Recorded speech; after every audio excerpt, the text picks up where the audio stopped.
A service of KIBMradio.com, the Internet's home for an all old-time radio.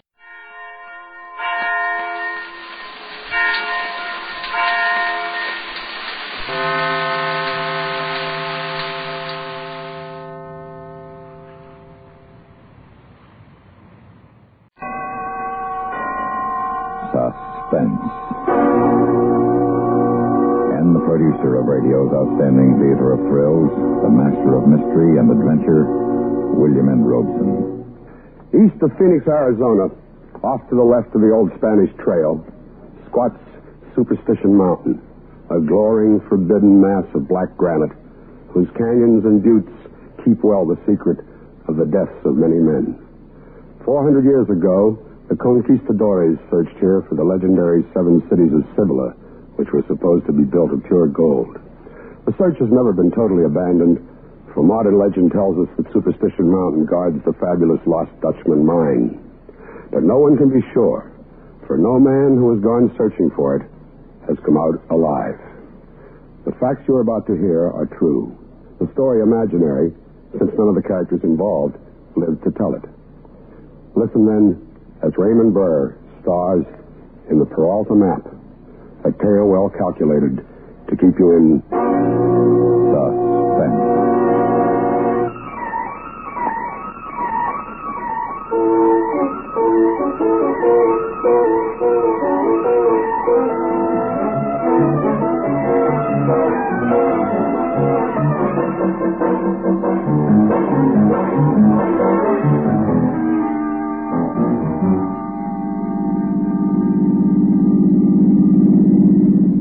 Further. Willis? Huh? What do you keep looking back for? You afraid somebody's following this? No.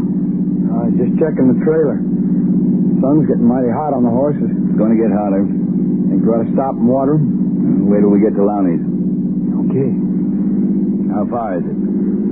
Hey, see that big mountain sticking up over there on the left? Yeah? Well, that's Superstition Mountain. His place is on the road right opposite it. About, another 4 or 5 miles. You sure he'll be alone? Well, he lives alone. Anybody else is there, it'll just be somebody who's pulled in for gas. They won't stay long. They'd have to be crazy to stay long out here. Yeah. I wonder why he does. Takes all kinds. I guess. Bartender I talked to in Phoenix, fella's done some prospecting himself. He said old Lonnie'd rather have coyotes for neighbors than people. Looks that way. Cracker, how much you planning on telling him? Just enough to get him hooked. Well, supposing he ain't interested. Then we make him interested. What do you mean, by showing him the map? If that's the only way, yeah. We'll show him the map. But I thought we said we wasn't going to show the map to nobody. I'm not going to argue with you. I can turn around right here, take the horses and the trailer back to Phoenix. Forget the whole thing. You want me to? Now, look, Cracker... Then we do it my way. If he wants to see the map before he makes up his mind, I'll show it to him. I suppose he doesn't believe it's a real thing. Suppose he thinks it's a fake. He won't. Not if he can read Mex and knows the country like you said he does. Well, it ain't only me that said it. It was the people I talked to in Apache Junction. They told me nobody really knows Superstition Mountain, but old Lonnie knows it as good as the next guy. He'd better. Cracker, suppose after he sees the map and he knows it's no fake, he still won't take us in. We'll look for somebody who will. What, and leave him knowing where the mine is? He might try to beat us to it. Don't worry so much. He'll go in with us. I guarantee it.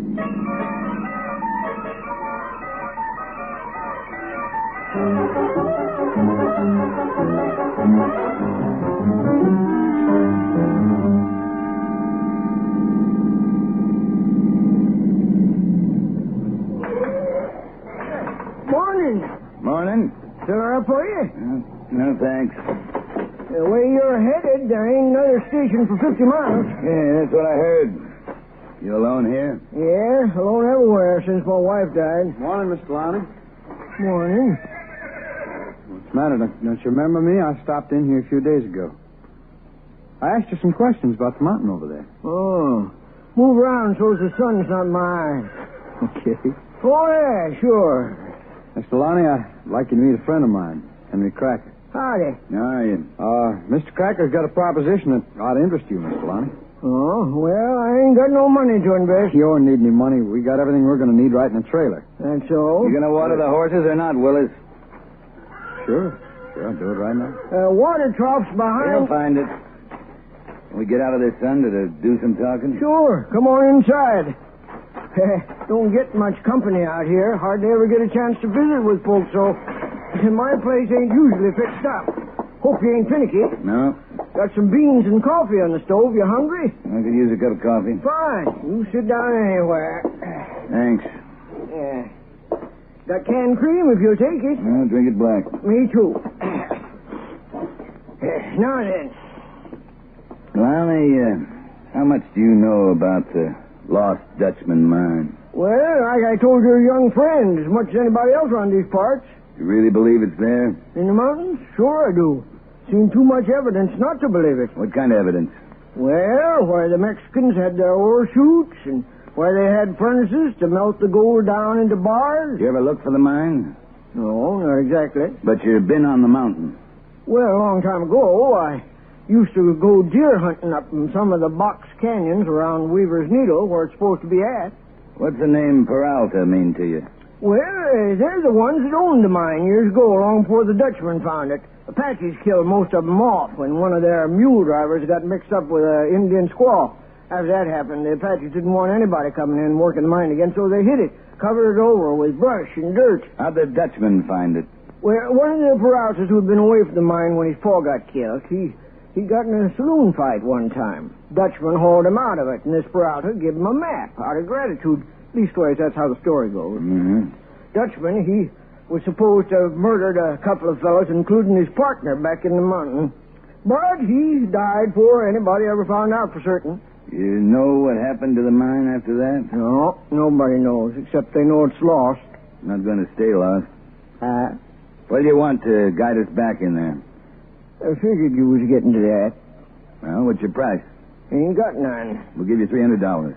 And that's a good bit of money, all right, but I can't leave the station. Oh, don't give me that, Lonnie. You don't do that much business in a month. Oh, yeah, sometime. You got cobwebs in the gas pump, and look at you. When'd you get a new pair of overalls? Well, that's not the point. I just don't want to go back up in there. 500. No, and it ain't the money. So you needn't offer me any more. Lonnie, all you got to do is take us onto the mountain, help us find certain landmarks that are on a map we have. Map? Yeah, you know how many maps I've seen in the past 20 years? All of them guaranteed to show how to find the lost Dutchman. Man, if I had a silver dollar for every one, I wouldn't be able to lift them. A map. It's the Peralta map, or a copy of it. Oh, sure. They're either the Dutchman's or the Peraltas. A map. When you're through laughing, you can take a look at it. Peralta map. Here. Take a good look.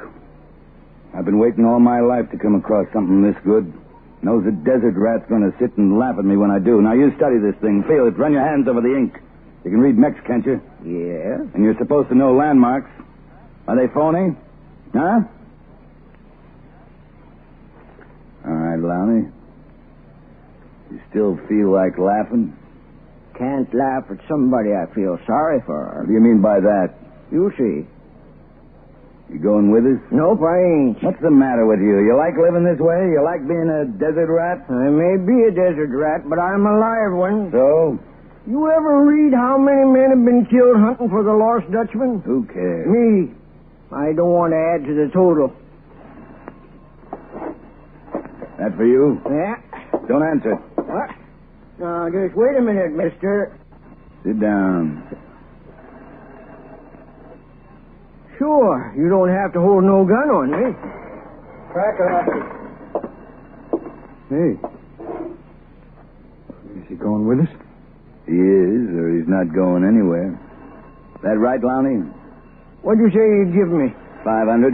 It ain't enough. Why, you It chiseling... ain't enough for risking my life. What do you want? As long as I'm going to die, I might as well die rich. I want a third. Third of the mine? Okay, you got it. Now, wait a minute. Now, you Scott, shut up. There's no... You can stop worrying, Lowney. Nothing's going to happen to you now that we're partners. Being partners ain't got nothing to do with it. Well, what has? For a couple of fellas after the lost Dutchman, you sure don't know much about it, do you? We know enough. No, you don't. But you will. Yes, sir, you sure will.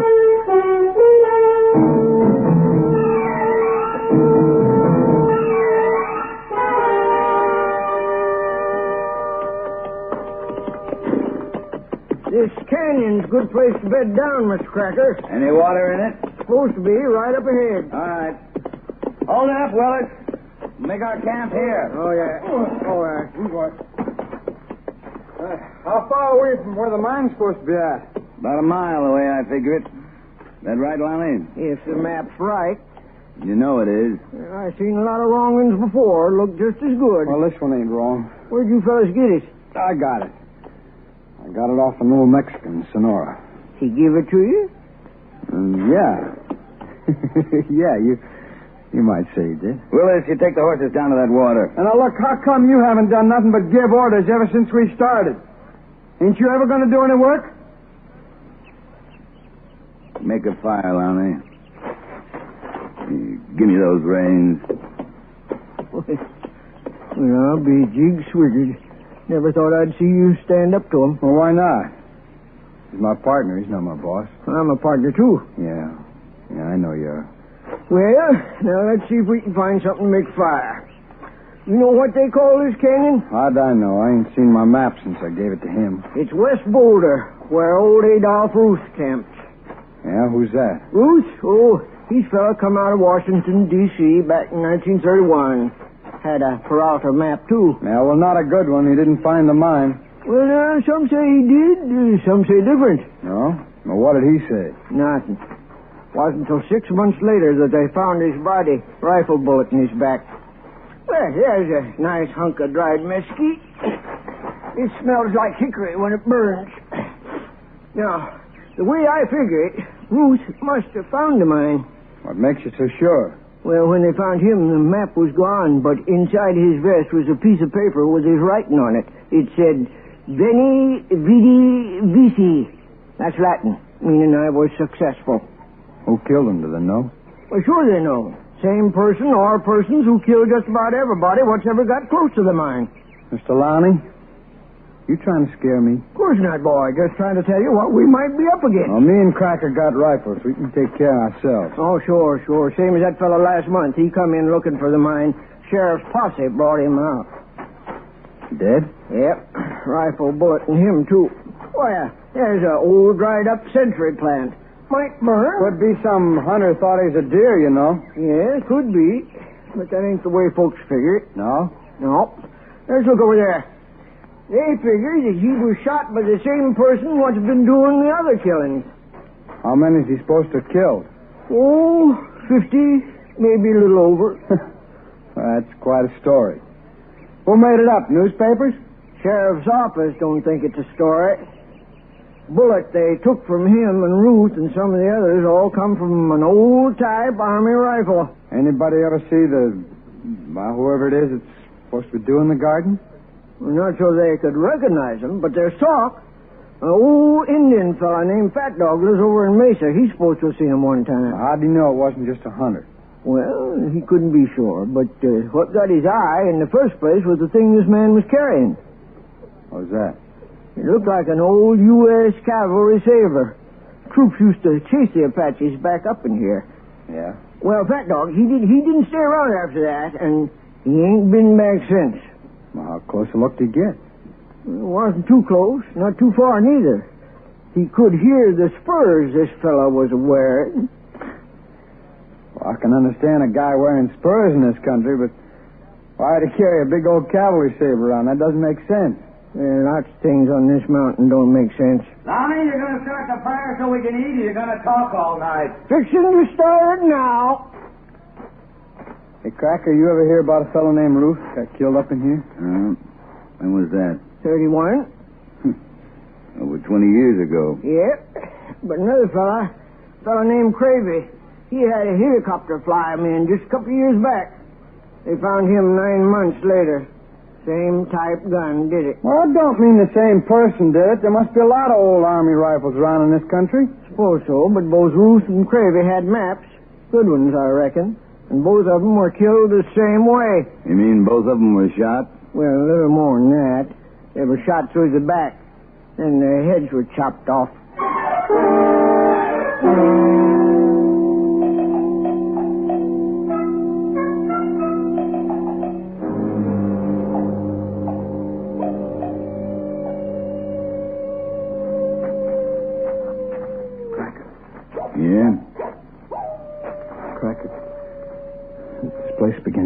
nerves.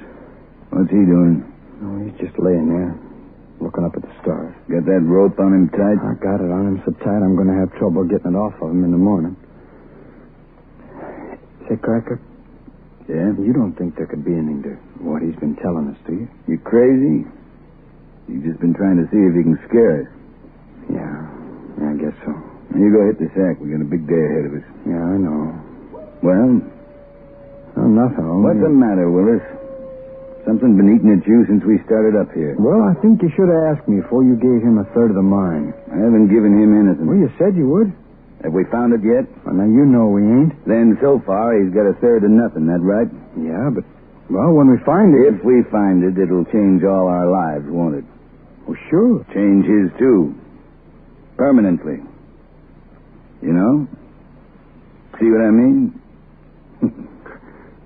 Yeah.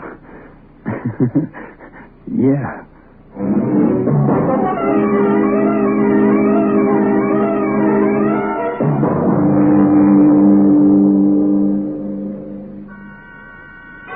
You are listening to the Peralta Map, starring Mr. Raymond Burr, a tale well calculated to keep you in suspense.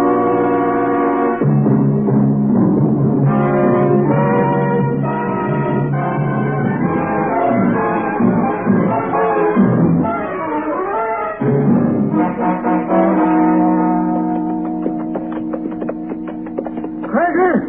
Willis! Better hold up. That fake Weaver's Needle? That's it. And from here on, we go east. Come on.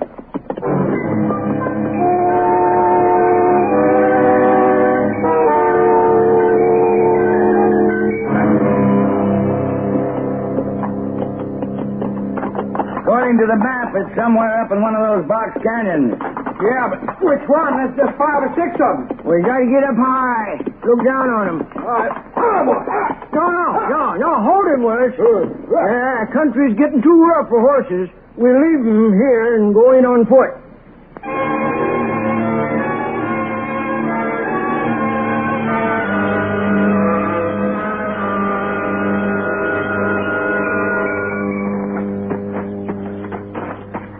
All right.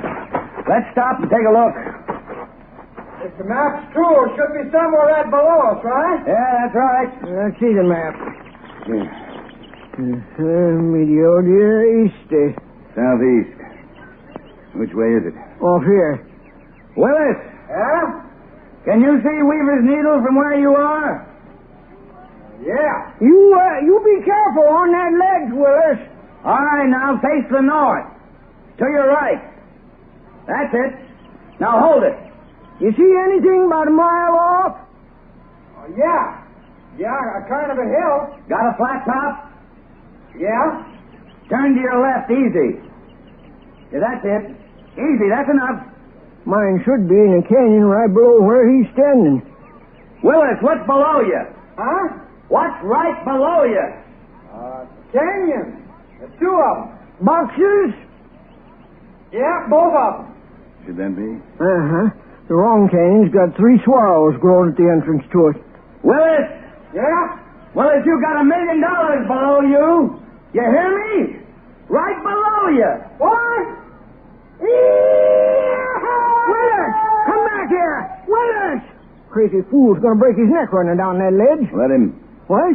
We don't need him to find the mine. Well, you don't need me either. Sure I do, Lamy. How'd I find my way down this mountain without you? Willis! Willis!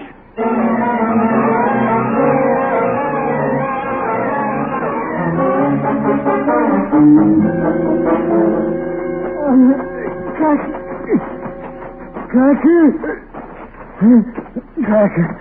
What happened to Help you? me. That ledge up there. It's all shale. It went out from under me. Well, here. Let me see. Hey, Lamy. Out. Yeah, his leg's broken. Lamy, what do you call those funny-looking things sticking up over there? Huh? Oh, swallows. The mine's over behind that bluff about another 400 or 500 yards. Cracker, you can't think about that mine. You gotta get me out to a doctor. Yeah, he's right, Mr. Cracker. All the doctors I know, they say a man with broken bones shouldn't be moved. What? They say you should just cover him with a blanket. Cracker, you stop talking like that. Where's your rifle, Willis? I dropped it back up there when I fell. Cracker, you're going to carry me out here, ain't you? Cracker. Lonnie? We'll carry you, boy. Well, I want to hear him say it. Go on, Cracker. Lonnie, we got maybe 3-4 more hours of daylight. If the mine's in that canyon, it's covered with brush. Cracker. It'll take us at least that long to clear it away. Cracker, look. We can't leave him here. Please. We'll come back for you on our way out. No. Don't leave me, please, Cracker. Please, huh? I could carry him. No, you're going to need your strength to help me. Now, let's go. No, wait. Cracker. Look, Cracker, I'll give you my share, you hear me? Cracker, I'll give you my share, please. Please. I'll be back for you, boy, as soon as I can. Come on, Lonnie. Here, you take my canteen. Now, make it last. Cracker! Please! Cracker, please!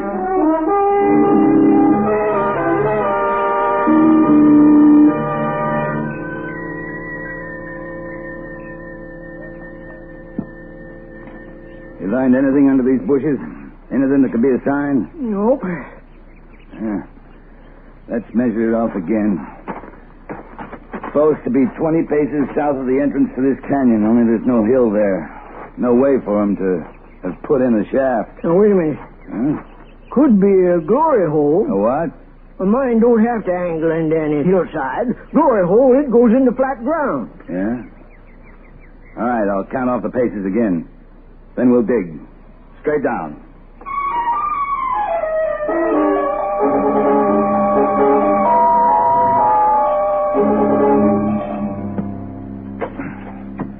Come on, Lonnie. Keep on digging.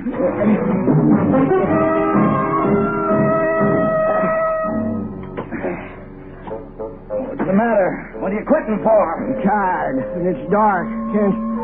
Can't see what I'm doing. Moon will be up soon. I'll keep digging. Come on, dig!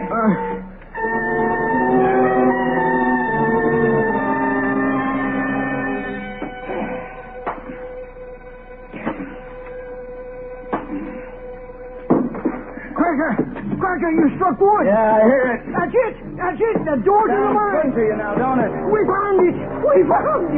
Now listen, old man, we're rich. You hear me? We're billionaires. You hear me, Lonnie? Billionaires!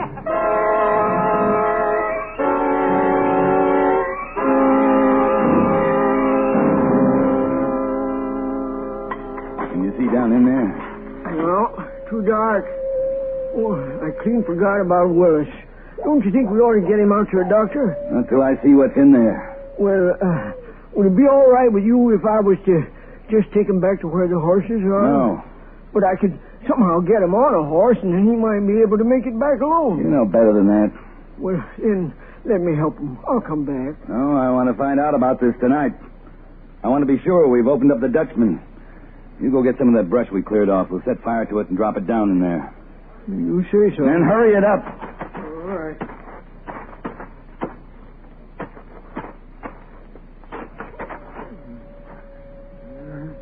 Who's out there? Who is it? Lonnie? What? Lonnie? Mother in heaven. Willis, boy, You stay right there, Lonnie. Oh, boy, you crawled all that way. More than that. I found my rifle now. I'm going to use it. Now, listen, boy. We found the mine. You hear? We found it. Is that what happened to you? Well, he wouldn't let me go. Are you sure? Or did you go and make a deal with him? Two of you split my share. You know better than that. Now, let me help you. No, boy. now you... Where is he? That's the mine. Where's that? Over there, behind that brush. You just call him out here. Go ahead. Mr. Cracker? Mr. Cracker?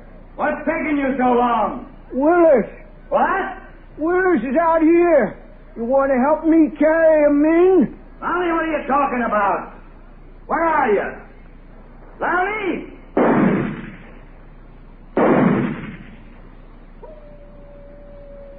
Mr. Cracker? He won't answer you, Lonnie. No, don't guess you will. Well, come on, boy. I'll get you back to our camp and go for help. Now, you hold it.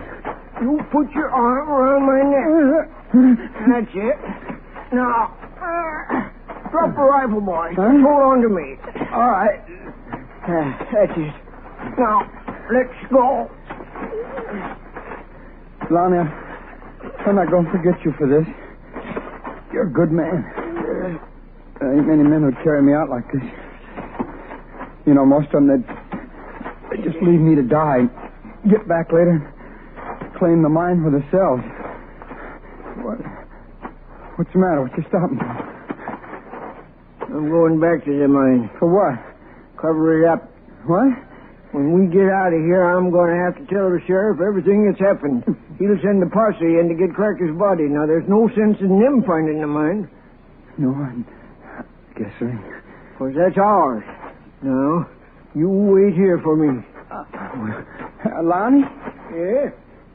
You remember, I'm dependent on you. Don't worry, boy. Don't worry. I'll be back in 5 minutes.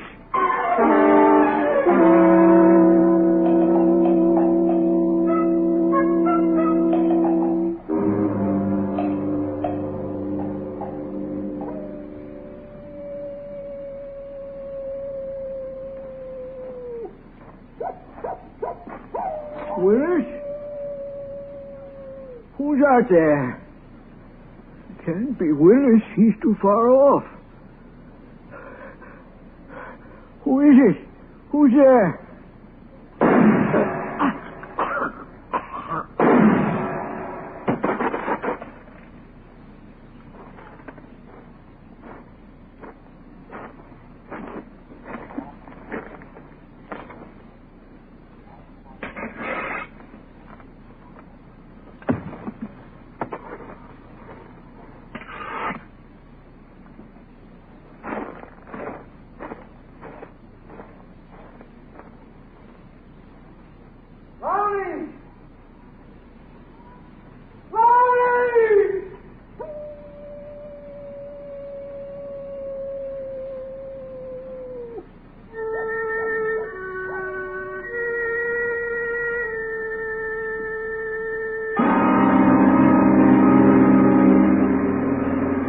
Suspense,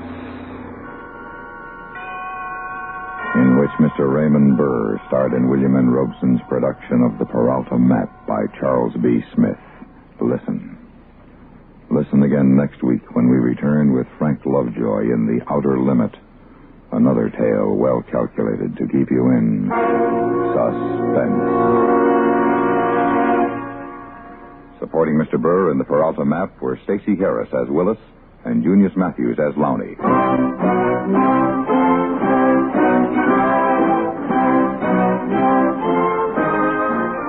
Suspense has been brought to you through the worldwide facilities of the United States Armed Forces Radio and Television Service.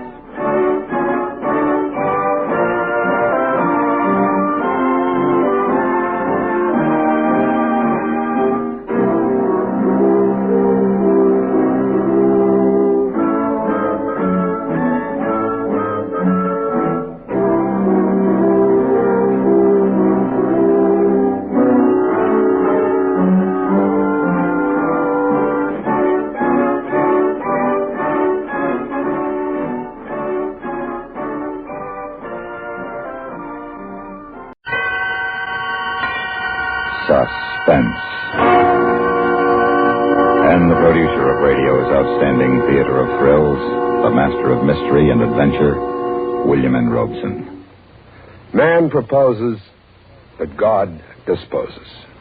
Always, always the question yet to be solved, the horizon yet to be reached, beyond which ever and ever there are further horizons and never the answer to the question. Was the wealth of the distant Indies lying beyond the curve of the earth the answer to the Spain of Ferdinand and Isabella? Was Sutter's gold lying beyond the high and forbidding western mountains the answer to the America of 100 years ago? Is the shiny electronic basketball, the soon-to-be-launched satellite, the answer to mid-century man who proposes without consulting him who disposes? We do not know, nor do we presume to guess. But we do make so bold as to give you pause for thought. Listen, then, listen, as Frank Lovejoy stars in The Outer Limit, a tale well calculated to keep you in suspense. 0 minus 25. 0 minus 25. All right, men, settle down. Now, let's settle down. You too, Bill. That book you're reading, put it away. Anything you say, Colonel. No doubt you're wondering why we got you out of whatever warm beds you were in. Well, we've got a reason, a very good reason. This morning we take the wraps off the RX-3. Now, most of you have heard scuttlebutt that she's been modified. Well, she has. She's powered by 8 rockets now. That's what I said, 8 rockets. Designed to take man into areas of space that have never been explored before. And at a rate of speed to which no pilot has as yet been subjected. Now, Bill Westfall's going to take her up this morning as far and as fast as she can go. Joe? Yes, Colonel. You'll lead the 102s. You and your wingmen will be Bill's chase planes. We want observation at 40,000 feet. Yes, sir. Okay, here's how it plays. Pull the curtains on the map, Sergeant. Yes. Now, you see it circled here. Your rendezvous point we designated as Point X. 0 hour is 0900. Joe, you and your red tails will take off at 0 minus 15. Have you got that? Yes, sir. You'll make conventional climbs to 35,000 feet, rendezvous at Point X. Call into me at control at 40,000 feet. Right, Joe? Let's got this, Colonel. Well, not quite. Now, let's take a look at the weather. Pete? Yes, sir, Colonel. The weather is very pretty out, boys. All clear, ceiling unlimited. Winds aloft at 10,000, 80 miles per hour to 165 degrees. At 25,000... Hold it, Pete. Major Westfall. Yes, Colonel. This is primarily for you. Well, now, don't fret, Hank. I'm getting it. I just wanted to make sure, Bill. Go ahead, Pete. Ground temperature is 60, estimated at 45 below at 40,000 feet. We expect no change for 3 hours. That's it, sir. Hang on. Okay, Joe, you and your boys go unwrap your 102s and have a nice time. Oh, Bill, stick around. I want to talk. How you feeling, Bill? I feel real good. How are you feeling? What about Molly and the kids? Are you worried, Hank? Don't worry. Well, I just want to know just how they are, that's all. Well, an hour ago, Molly wiped her hands on her apron, kissed me goodbye, and the twins want to be firemen this morning. 0 minus 20. Now, what do you 0 have minus 20. Okay. Look, Hank, I've flown it a dozen times before. I know, but never for this speed and never for this altitude and never with 8 rockets. The engineers are hitting you could break out of the stratosphere in this plane. Yeah, I heard. Now, get it out of your head. This is just routine. Look, Hank, I've studied the blueprints. I know them like a prayer. My brain is crammed with detailed specifications, estimated performances, and I know all the safety devices to keep me alive. You happy? All right, come on, let's go. Let's get out of here. I've got to say it, Bill. You know it's better than I do, but I've got to say it anyhow. All right, you be a commanding officer, Hank. You know, you go ahead and tell me. Keep your throttles uniform or you'll wind up against the mountain. Yeah. Retract landing gear as soon as you're airborne. Maneuver for maximum rate of climb and a heading of 87 degrees, which should bring you to 40,000 in less than 2 minutes using JATO, approximately 1 mile north of rendezvous point. From there on, you'll be on rockets. 0 minus 17. Well, go 0 ahead. minus You're 17. doing fine. Oh, Bill. Come on outside. Let's go to the hangar. Bill. Yeah. You've got 10 minutes of rocket fuel. Now get rid of those JATO bottles before you fire the rockets. Fire only one rocket at a time. No, Hank, you did just fine. I'm going to fly that baby higher and faster than anybody ever did before, just like you said. I'm going to take it up and bring it back. And then you come home and have dinner with me, huh? Yeah, sure, I'd like to. There she is, Bill. Yeah. She's real pretty, isn't she? I'll be listening in at control. I won't bother you until you're airborne. It'll be between you and the tower until then. See you later. Good luck.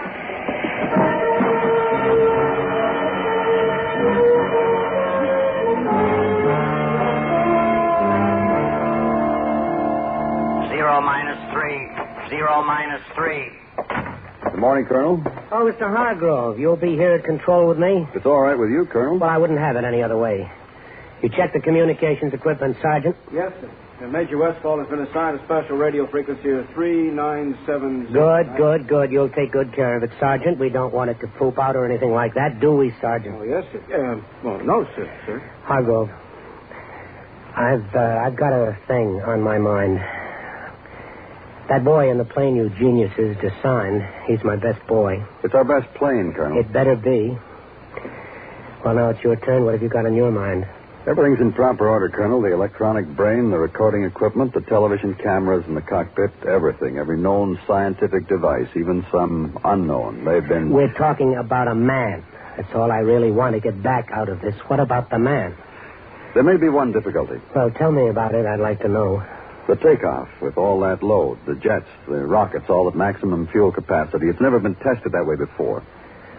Go on, Mr. Hargrove. It's just that Major Westfall has only 10,000 feet to get his ship airborne. If he accelerates from 0 to 300 knots in 10,000 feet, he should be airborne in less than 7 seconds. 7 seconds. That makes it 0 plus G. Yes, Colonel. Beyond 0 plus G, beyond that we don't know. We just don't know. Oh, thank you. Thank you for everything, Mr. Hargrove. Sergeant, flip your switch on Major Westfall. I hear he's got a swell program. Flip them all, Sergeant. Yes, sir. From RX-3, any change in weather? RX-3 from tower, barometer reading 29.7.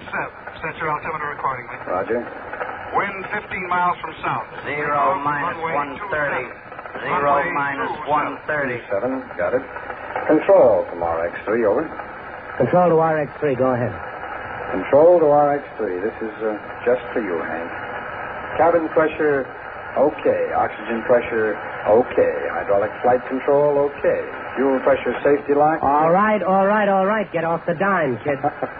Take a middle. 0 minus 1. 0 minus 1. Crew chief from RX-3, over.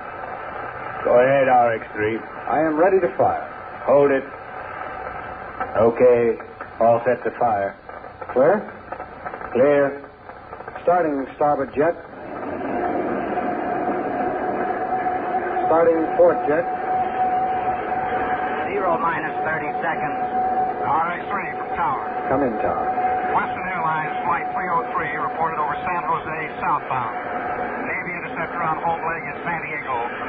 United Airlines eastbound 4010 at 18,000 over Salt Lake City. No other aircraft aloft in the area. 0 minus 11. Tower from RX-3. 9. Ready for takeoff. 8. RX-3 from tower. 7. Clear to take off 6. on runway 27. 5. Good luck. 4. 3. 2. 1. 0. B. C. D. E. Bill, lift this. Bill, made it, Mr. Hargrove.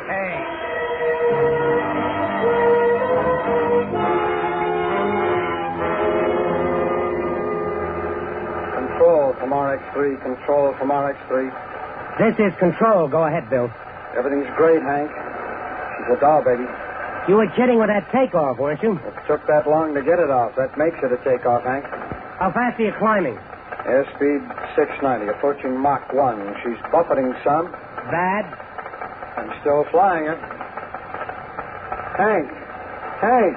Yes, Bill. I just went through Mach 1. Speed of sound, straight up. She shake bad? Not a shudder. Wasp waist is a big help. She's a doll baby, Hank, a living doll baby. How do you feel? I like it here.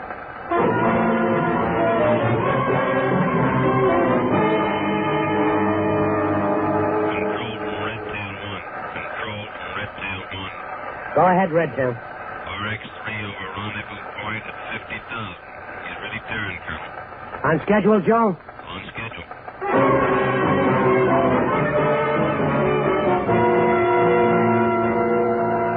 Control from RX-3. Control from RX-3. Go ahead, Bill. 55,000, Hank. Still a doll, baby? Still is. Hank, can you hear me okay? You're coming in clear, Bill. Rocket system primed. Dropping right jet. Dropping left jet. All clear. Good luck, Bill. Firing number 1 rocket. Fired. Leaking back. Firing number 2 rocket. Fired. Hey, Hank. Yes, Bill, what is it? Bill? Bill, are you receiving me? RX-3 from Control, come in. Come in, RX-3. Hello, Bill, come in. Red Tail Leader from Control, Red Tail Leader from Control, come in, Red Tail. Go ahead, Colonel. What about it, Joe? RX-3 overhead at approximately 70,000 feet, maintaining a heading of north-northwest. I can barely make him, Colonel. Try calling. Roger. RX-3 from Red Tail Leader. RX-3 from Red Tail Leader. Come in, RX-3. Yes, Colonel? Come in, Share it with me, Mr. Hargrove. Sit here and run your fingers through your hair and wait and think about it and share it with me. Control from Red Tail Leader. Go ahead, Red Tail. We've lost him, Colonel. Stay up there, Joe, as long as you can. What do we do now, Colonel? I just told you, Mr. Hargrove, we wait. You and me. We wait.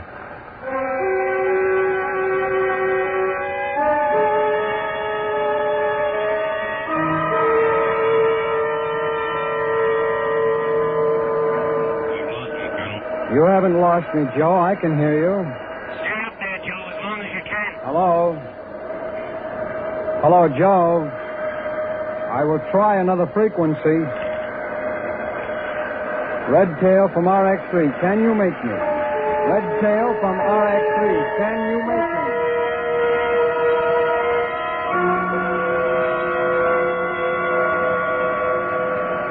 I still can't get you, Joe. I will keep sending.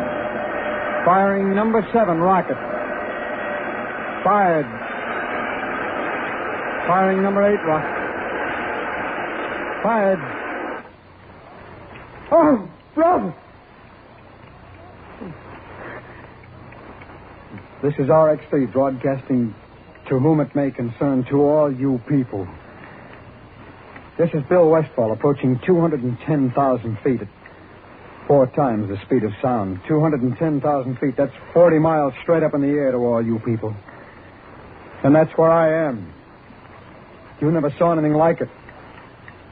No clouds. And a color no one ever named before. Otherwise, there's nothing.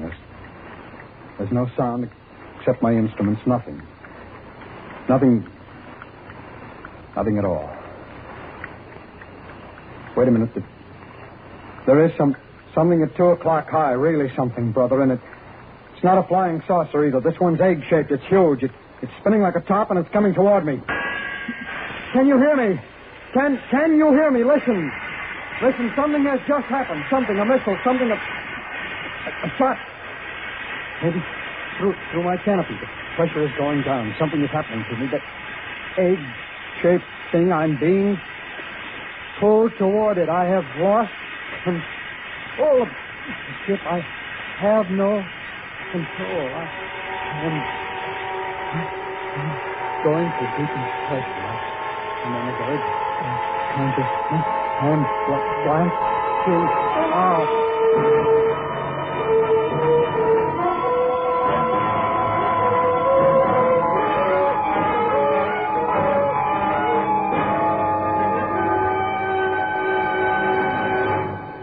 In a moment, we continue with Suspense. Every Sunday, right triumphs over wrong dramatically in Indictment, the unusual dramatic series that is based on stories of the criminal law, with authentic procedures as they are followed by the office of an assistant district attorney. For the kind of excitement that is generated when justice goes into action, hear Indictment, just a few minutes from now and every Sunday over most of these same stations. And now, we continue with The Outer Limit, starring Mr. Frank Lovejoy. A tale well calculated to keep you in suspense. We've waited a long time, Colonel. Well, we'll wait some more. But there's no point to it. May I make a suggestion, Colonel? What? Give it up. Make your report to Washington. What about you, Hargrove? To be frank with you, Colonel, in another 16 months there'll be another plane, the RX-4, and the Air Force will give us another man to fly it. Until we're certain about this man, and we're not certain. What do you propose to do? The things that are in the manual. We'll organize search parties. We'll put spotter planes up in the air. Maybe Bill came down in the ocean. We'll call the Navy. Colonel, if the RX-3 came down on the ocean, it would sink in 5 minutes. It had no life preserver equipment on it. The added We'll weight... call the Navy in, Mr. Hargrove. Whatever you say, Colonel, but my guess is... What's your guess, Hargrove? My guess is that sometime, somewhere, on some beach or in some field, someone will pick up a ball of cooled metal. That someone will be holding what's left of the RX-3.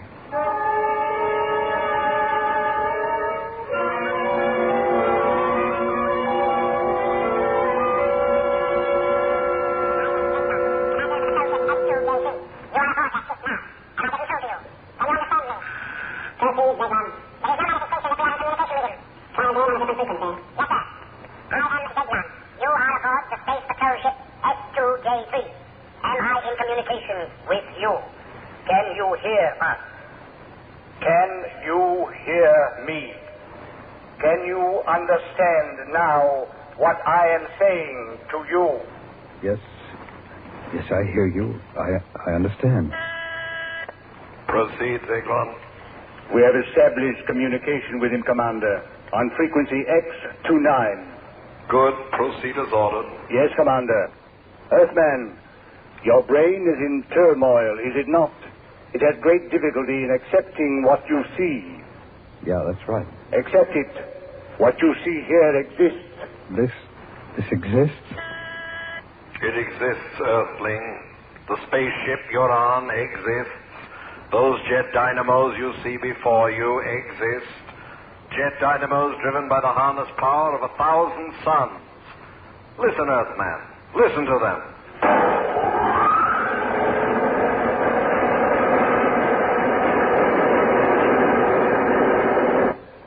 Do you know what happened as you listened, Earthman? We have flung ourselves 10,000 miles into space. What do you say to that, Earthman? I don't know what to say. It is beyond the conception of your Earth brain. Then conceive this. Try to move, Earthman. You're not bound in any way. Try to move. Don't strain. It's impossible for you to move. There is a screen of force aimed at you. Now you may move about, Earthling. Proceed, Zeglon. Yes, Commander. Earthman, I perceive that your intellect now accepts the fact. You are aboard Space Patrol Ship S2J3. I am Captain Zeglon of the Galactic Guard. Galactic Guard? The Guardian of the Galaxy. The Guardian of the Universes. The instrument the Brotherhood of Worlds has set up in defense against such a world as yours. What puzzles you, Earthman? I can't see you. I can feel that you're here, but I can't see you. There is no necessity for you to see us. It is sufficient that we communicate with each other. But talking to you is like... Well, it's not like talking. It's as if it is all happening inside my brain. It is. That is how I'm reaching you. Not through your ears, but inside your brain. Do you remember what happened to you before you blacked out? I think so, that there was a sharp sound like a bullet hitting the canopy. It was not a bullet. It was a ray. It was necessary to stop your flight. We have so much to tell you. Well, first, tell me about my ship. Is it lost? No. It is being repaired. It will be returned to you. And you will return to Earth because you are the Earth's only hope of survival. Hope of survival? What do you mean? I will show you. What you see before you is a panorama of your own universe, far greater in scope than any Earthman has ever seen before. Observe.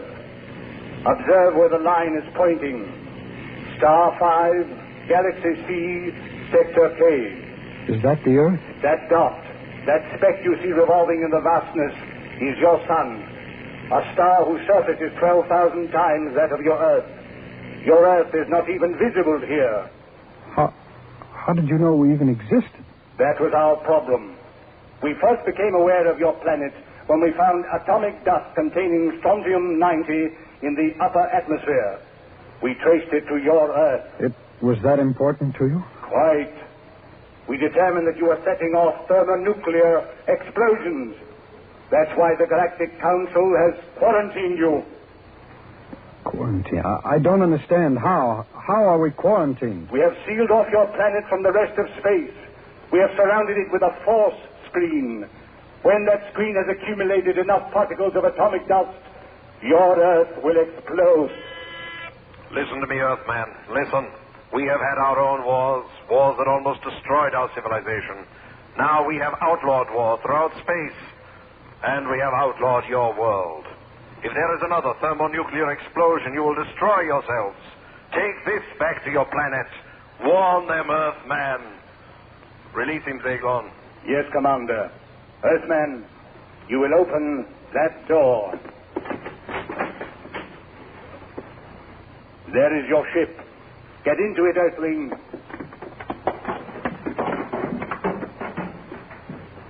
Are you ready, Earthling? Yes, I'm ready. You will be propelled into space. Close your canopy. Open aperture. Warn them, Earthman. Warn them. Fire!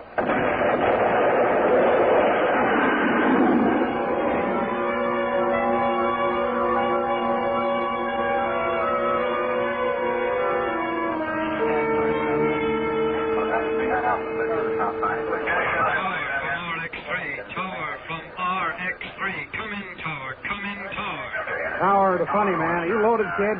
How did you get in on this frequency? Listen, this is RX-3. RX-3 coming in for landing. Give me landing instructions. Tower to Funny Man. Impossible that you're RX-3.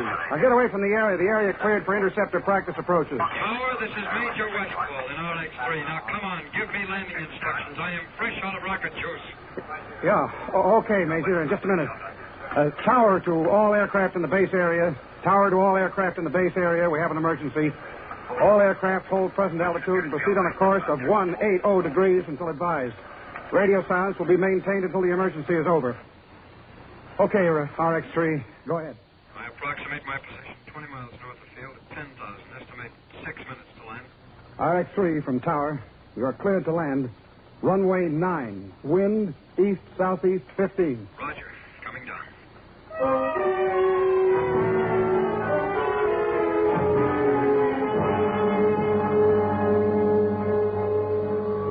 Hello, Hank. Give me a hand. Bill! Bill, what? Just help me off this plane, will you? Yeah. Phil, what happened? Hank, now listen, you won't believe it, but you've got to. Before I tell you anything, you've got to promise to believe me. You've got to. Look, what did you run? No, before anything, Hank. Now promise me. We better have you looked over, kid. No, I'll be all right. Now just listen to me, Hank. Hank, they said the Earth would explode. They said it was the end for us. They said that? No, come on, let's get over to my office. You don't believe it. Read it like an order, Bill. My office. What they are you talking about? Hank, I chased me a spaceship, and I caught it, or rather, it caught me. I was cruising nicely, about 200,000 feet. That's where I spotted it. Hank. Oh, kid, you don't have No, I've got to tell you. They said I had to tell you. Well, don't you understand, Hank? I saw this thing. I saw it coming at me. I thought it was going to be the biggest smash, and it wasn't. I came to. Inside their ship, Hank, I need a drink, an awful drink. Well, that can wait, too. I want Major Donaldson to look at you. A psychiatrist? Well, what for? To test my jerks? Yeah, it's something like that.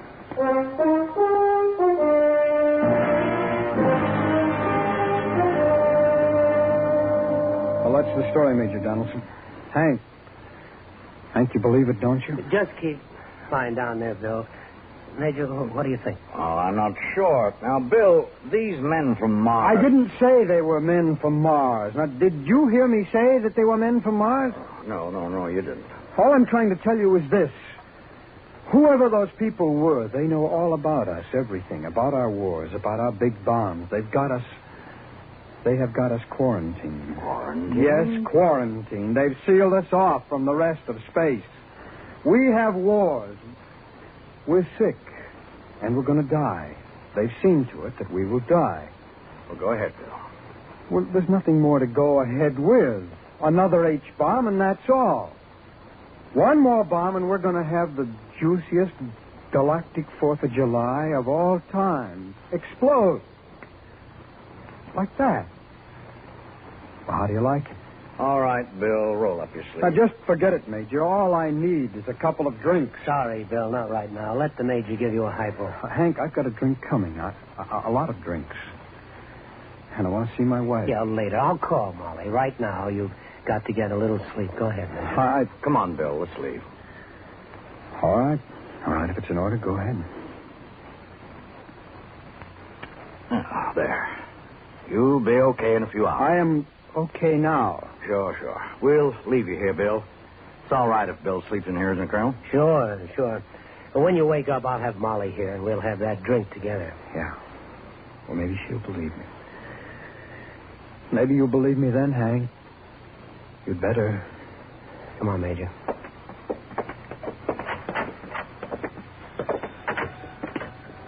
He'll be okay by himself, Major. Well, he's been under a strain, but he'll sleep for quite a spell. I see. Well, we better get some sleep, too. Right. And don't worry, Colonel. He's a strong boy. Best nerves I've seen in a long time. I'd say things will be all right. Delusions like Bill's latched onto, well, delusions like this. Major. Yes, Colonel. Major, when you make your charts out for Bill and diagnose him and treat him and do all the things that you have to, when you do that, Major, consider this. Yeah? How did he keep that plane in the air for 10 hours? For 10 hours, Major, when he had fuel to last him only 10 minutes.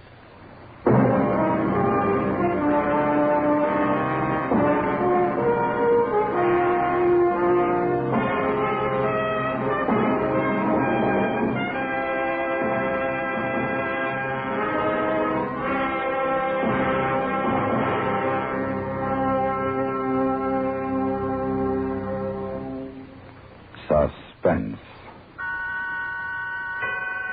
in which Mr. Frank Lovejoy starred in William N. Robeson's production of The Outer Limit by Grain Door. Listen. Listen again next week when we return with another tale well calculated to keep you in suspense. The Outer Limit was adapted for radio by David Friedkin and Mort Fine. Supporting Mr. Lovejoy were Stacey Harris, Barney Phillips, Jack Crucian, Larry Thor, Sam Pierce, Jay Novello, Hans Conried, and Joe Kearns. The musical score was written by Lucien Moraweck and conducted by Wilbur Hatch. Sound patterns by Tom Hanley and Bill James. Like to laugh? Then you'll like listening to Eve Arden as our Miss Brooks on CBS Radio later today. With Cupid taking pot shots at her from one side and Mr. Conklin, the school principal, badgering her on the other, our lovelorn schoolmarm has a tough time tracking down her favorite male, Mr. Boynton.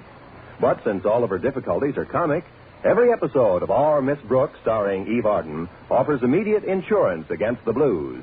What can you lose? Hear Eve Arden as Our Miss Brooks on CBS Radio every Sunday over most of these same stations. This is the CBS Radio Network.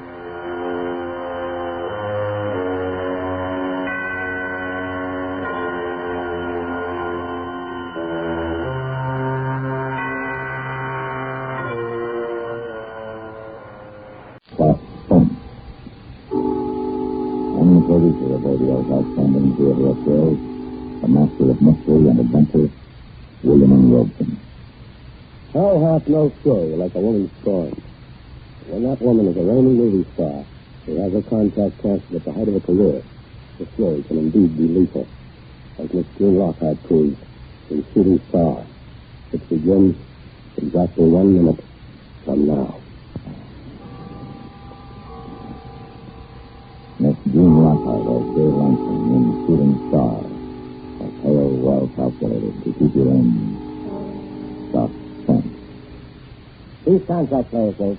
Martin, Richard, Doc, cancel them. Richard? Uh-huh. But I thought you... All right, play Jim with him and he goes with my daughter. I don't do business that way. Well, just when I thought the boy was pretty good. I can't use him. That's all, Dave. Yeah. Thank you. Yes? Oh, Jeff. Now, see here, Jeff, I don't want to hear any more trouble about Dark Lady. If it's the day of my funeral, that picture starts rolling on the 17th. I know Laura Bevins is expensive, but get her for this picture. And bring the papers to my place in the desert. I'll sign them there. All right. Good night. Yes? Mr. Benjamin can see you, Mr. Zimmer. Well, all right, send him in. Miss Dennis? Yes, Mr. Zimmer? Tell Holmes to bring my car around. Yes, Mr. Zimmer. Oh, good afternoon, J.B. Hello, Ben. How's the arthritis? Not so good. It's too bad. Going to the desert for the weekend. That's the place. Take it out. Yeah. wanted to talk to you about Gay Hanson's J.D. You ever thought about it? The dark lady? Yeah. I thought about it. And? Not the type. Not the type. Listen, with an Italian haircut. Who can't ask? How would you know? Have you ever given her a chance? Look, Danny, Jay's breaking secrets and further. She's got the bill for it, even if she don't think so good. But that ain't what the public wants these days. Now they want James in sweatshirts and Levi's and no makeup. James like Laura Bevan. Don't ask me why. That's the way it is. But if I don't give them what they want, I ain't going to be in business very long. She's got what it takes, Steve. Then take it somewhere else. Aren't you being a bit... Now listen, Benny, you got no beef. You've had a piece of Jay from the beginning. 15%, they tell me, instead of the usual 10. That's got nothing to do with And it. who delivered it to you? Who told her you were the only agent for her? Who, huh? You did, J.D. Okay, now I'm telling you she's at the end of the line. This is going to be rough on her. Yeah, and on me, too. Listen, Tom, I'll tell you what I'll do. I'll make it up to you, see? I'll deliver Laura Bevan. Mickey Horowitz handles it. He won't after I tell her you're going to handle it. Well, it's awful nice for you, J.D. I still don't feel right about Jay. Are you going soft or something? There ain't no room for sentiment in this business. You'll be taken care of. You'll get yours. So what do you got to worry about?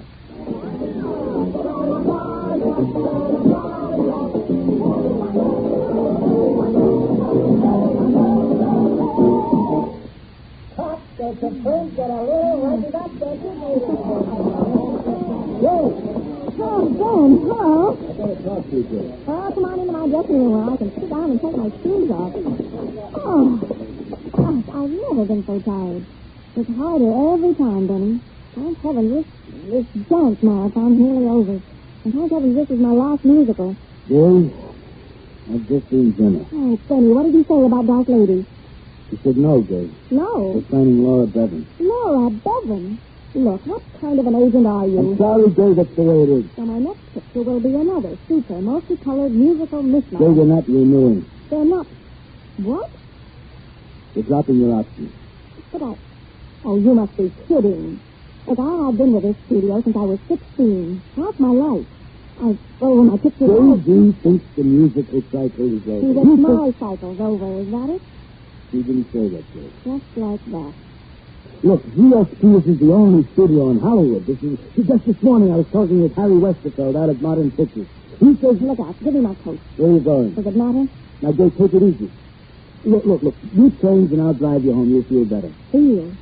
How would you know how I feel? Jay, I'll figure something. I'll call J.D. at Palm Desert over the weekend. Don't bother. I'll handle this myself.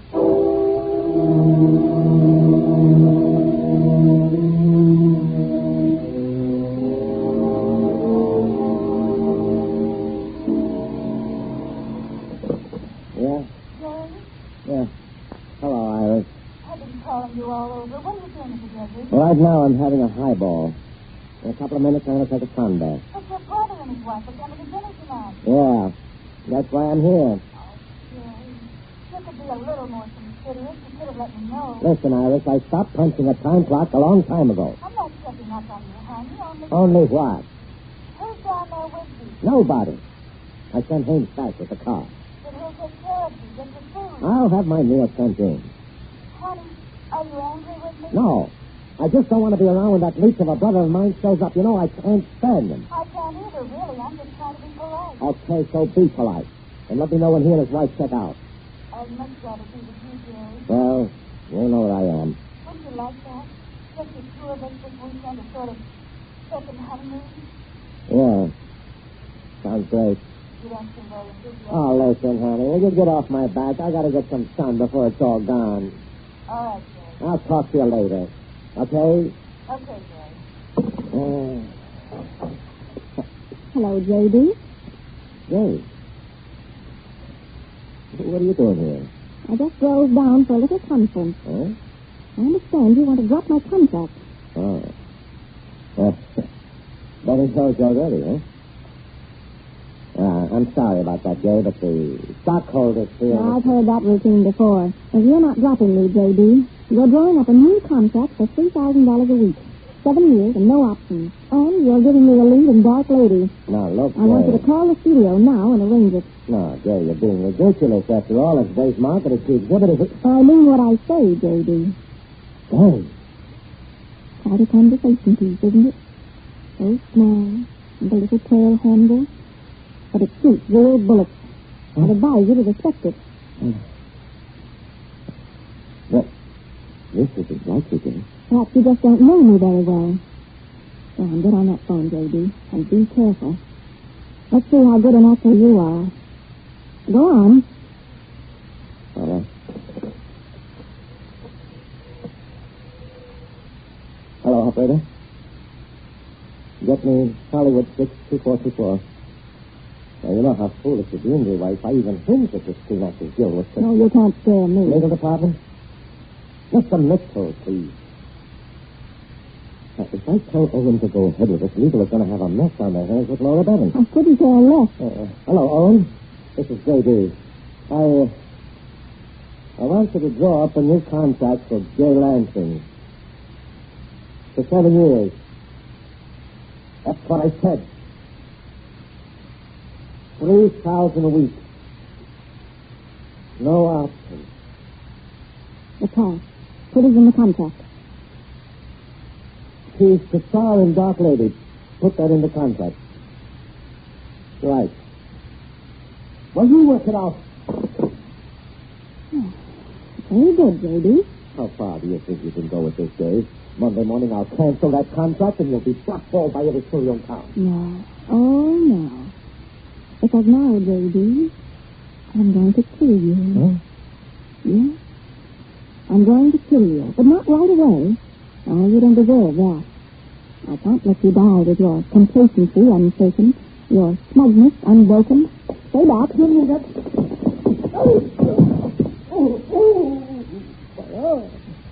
My arm. Oh, I think it's broken. No, it isn't. It's just twisted. You have yourself to thank for that, J.D. You had an expert teach me judo, remember? Yeah. For that rock musical? Now, get up. Dave, why don't you sit down and we'll talk this over? You think I'm crazy, don't you? No. I think you're tired. I'm quite sane, J.D. I want you to understand that. Now, let me see. Last year, you used a folding wheelchair when your knee was bad. Where is it? I don't know. The hall, maybe? We'll have a look then. Go on, J.D. Walk. Open the door. Oh, here it is. All right. Open it up and wheel it out here. Now, sit down. Go ahead. Now, look. Start off my jacket would do nicely. Now, this should hold you. And if I need you in another room, I can just wheel you there. I won't have to keep the gun pointed out. That's rude, I know. There. Are you comfortable? Hey, this is a very poor job. Oh, I don't like to do this, J.D. I'm not a criminal. I made the phone call. Your contract is being drawn up. Now, let's have a drink. And... You remember the first time you saw me? Hey, you were in the chorus of one of Daly's reviews. Not the chorus. I had a specialty. Even at first, I had a specialty. $40 a week. Oh, I thought I'd arrived. I was just 16. And then Zimmer Productions signed you up at 10 times that figure. And I made the Sunshine Girl. Do you remember how things were with VST in those days? The studio was bankrupt, but I saved you, so they liked the Sunshine Girl. And little by little, I climbed to success. With Zimmer Star Productions on my shoulders. The favor works both ways, Dave. How many girls attend premieres of their own picture before they're 17? And did you know how I worked for those premieres and contracts? I danced my heart out. I even risked my life for you. You were never asked to do that. And when you had the bright idea of a dance routine on a 30-foot globe, I did it. Oh, I still have nightmares about it. The lights in my eyes. I whirl. I smile. The music goes faster and faster. I look down. I fall. It was 8 months before I danced again. Dave, you've always been a most reliable star. Oh, I have, haven't I? No undue husband, or scandal, or temperament. Why break your record? You raise me up and then throw me out. And you've done enough for me in my career. Tomorrow Well, you'll be the headlines. An unfortunate accident. Huh? What are you talking about? You don't swim, do you? A villa in Palm Desert with a pool, a cottage at Carmel with a private beach, a ranch in Oregon with a private lake, but you don't swim, do you, J.D.? You wouldn't. No, not yet. Tonight I'm going to set a time. Say, 9 o'clock. That'll give you 3 hours and 40-odd minutes to think about it. They'll arrest you. You'll go to jail. Who's that? I don't know. I thought you weren't expecting anyone. Well, I'm not. Who is it, J.D.? Now, let's not play games. Maybe it's the delivery boy. I ordered some liquor. Well, I'll handle him. How? Oh, never mind. I'm going to put you in the den and gag you. If I were you, J.D., I'd be very, very cooperative. It wouldn't bother me in the least to kill the delivery boy and then make it look as though you did it.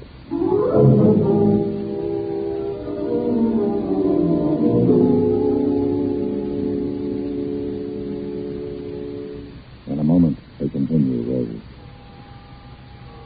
Suspense.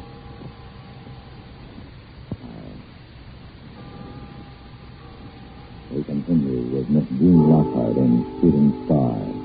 A tale well calculated to keep you in suspense. Coming. Oh. Hello. Delivery for Mrs. Zimmer. You going in? Yeah. Come in. Hey, where do you want this stuff? Over here in the bar. You mind? No. It's sort of hot for this late in the afternoon, isn't it?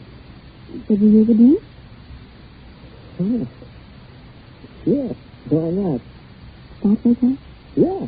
It's fine. Say, I thought Mr. Zimmer was here alone this time. He is, technically. I'm his secretary. Yeah, I said. Mm-hmm. Here you are. Okay. Well, bottoms up. No. You know, you're awfully cute. You get around? I'll bet you do. How'd you like to get around me? Yeah.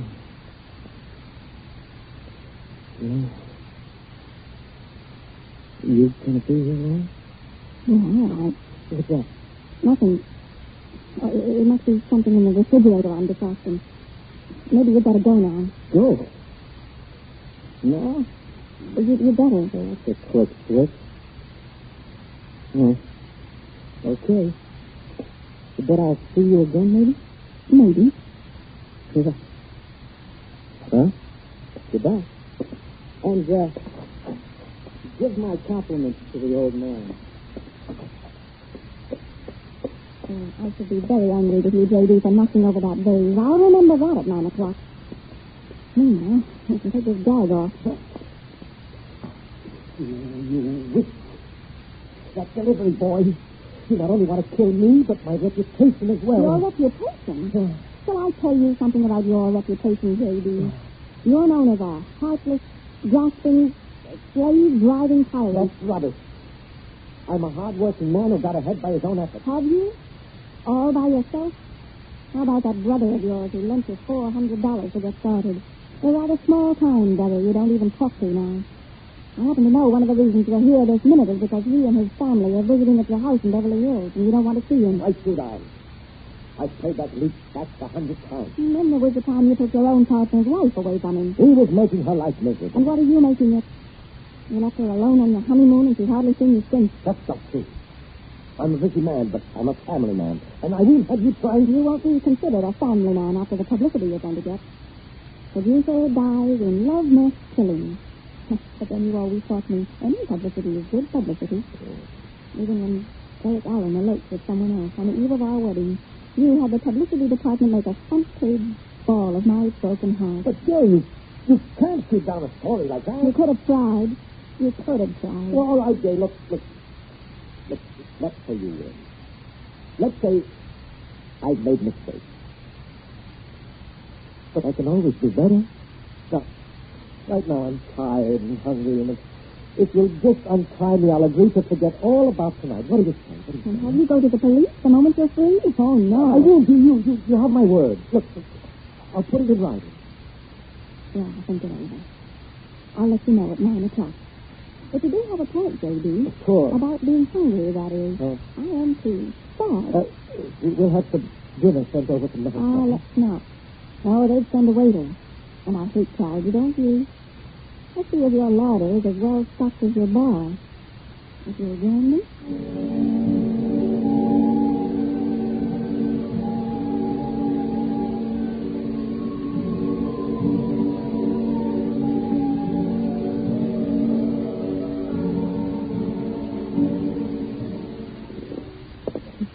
Anyone would know you were a member of the Gourmet Society, J.D. Corners, game hens, hearts of palm, and brandied peaches. Quite a snack. And it's only 7:24. You have plenty of time to enjoy it. Shall I untie you so you can eat? Certainly, I'm not hungry. Oh, but you must eat something. Dave, you were going to consider my offer. Oh, yeah. Oh, I wouldn't count on it, J.D. I'm afraid it's a little too late for mercy. Coffee? No. Well, let's see slice you some of this cereal. What's that? What's what? Well, there's a car turning in. Who do you know who drives a pale blue cab convertible? All right. The pilot. Oh. He must have driven down. If an Irish knows you, Gay, you might as well give up the game right now. Oh, not necessarily. Starlight. It's dim, dark in the front room. What are you going to do? First, gag you. Again. Don't you lay a finger on my wife. Don't you touch her, I swear, Gay, I'll... How about my lipstick? I'll take this string with me.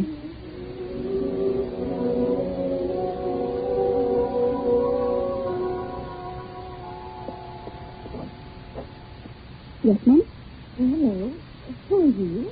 Your maid, Mum, from the hotel. Mr. Zimmer, he wanted some cleaning up done. I see. I'm Mrs. Zimmer. I forgot my keys. Where is Mr. Zimmer? Out. Out? To dinner. But I thought... Where was he going, did he say? Oh, I wouldn't be knowing. Oh, some club somewhere. A contest? Tennis club? Oh, that might be it. Oh, this is a tennis club. Oh. Well, I'll drive over and join him. After a drink of water, drive through the road to the Central Park. Oh, I'll get it for you, Mum. Oh, no, don't bother. I'll just run out to the kitchen. Oh, I was that worried I was about his going out. Seeing some mark of the grave on him. The mark of the... What are you talking about? With a shadow in his eyes, and the plane not 10 minutes down from his house. And will you get to bed and let me bring him something? Oh, not him. A telephone call, and whoop, off he goes. Are you trying to tell me my husband had a heart attack? It was just a slight one. When did this happen? Oh, not 10 minutes after I got here, Mum. Oh, I knew it this morning. I was born with a cause, and I had the feeling. The minute I opened my eyes, I said, there'll be trouble this day. I said, oh, do be quiet. I better get over there. Just leave the lights off the door. We won't be late. Hope you're not too late, Mum. Goodbye.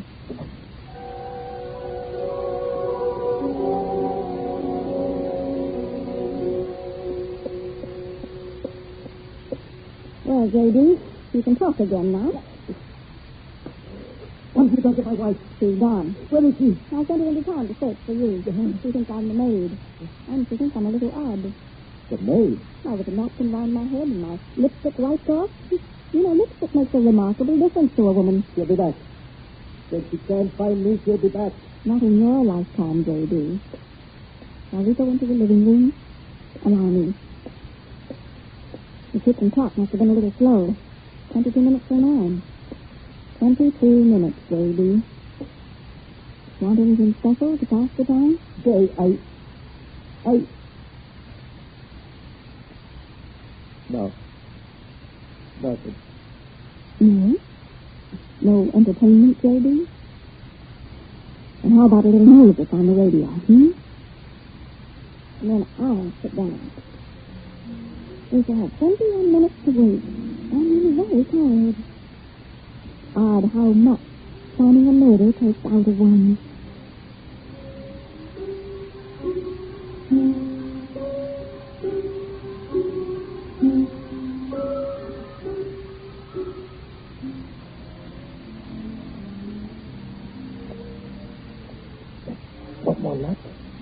The police.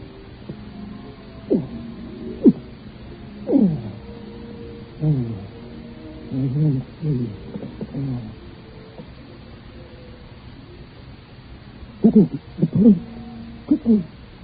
Too late. Put down that phone.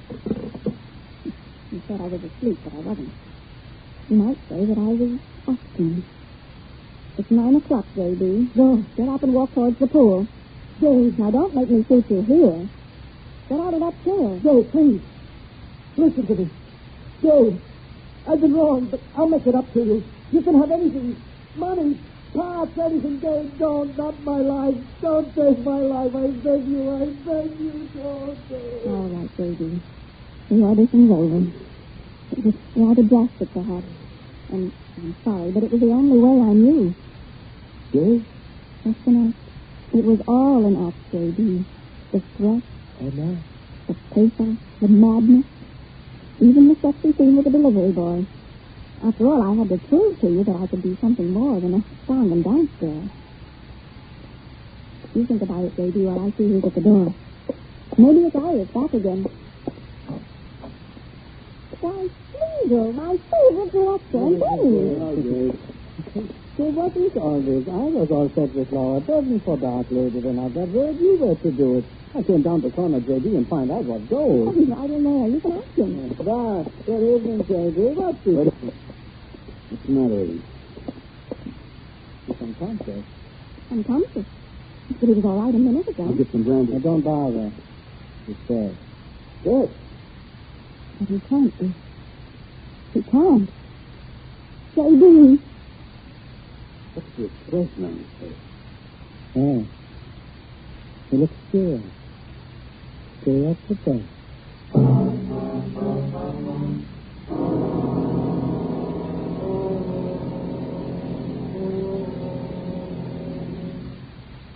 Suspense.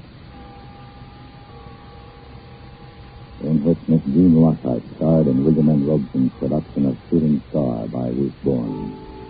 Listen.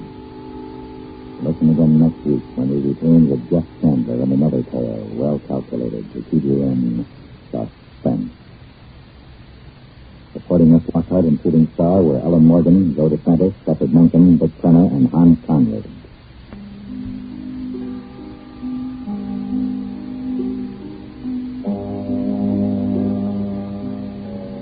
This is the CBS Radio Network.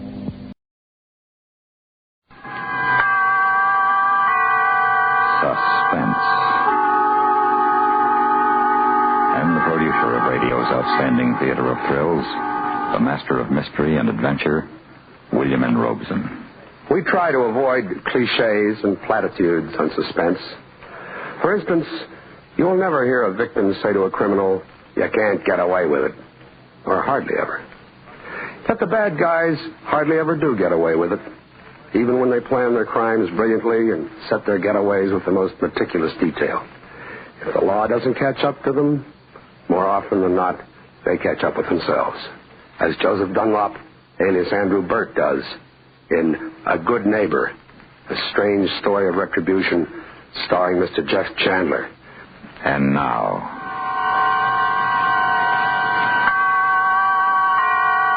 Mr. Jeff Chandler in A Good Neighbor, a tale well calculated to keep you in suspense.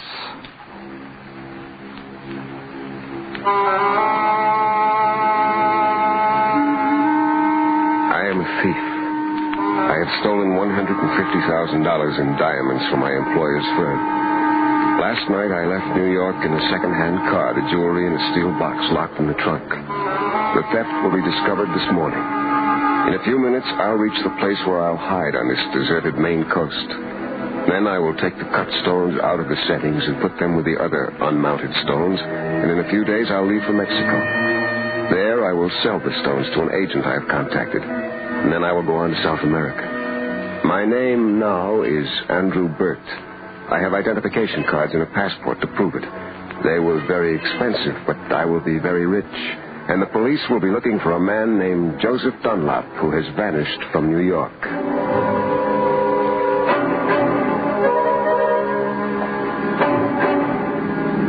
be dawn soon. And as the narrow back road winds closer to the sea, I can feel the wind rising against the car. The fog is moving in, and the headlights bounce back from it.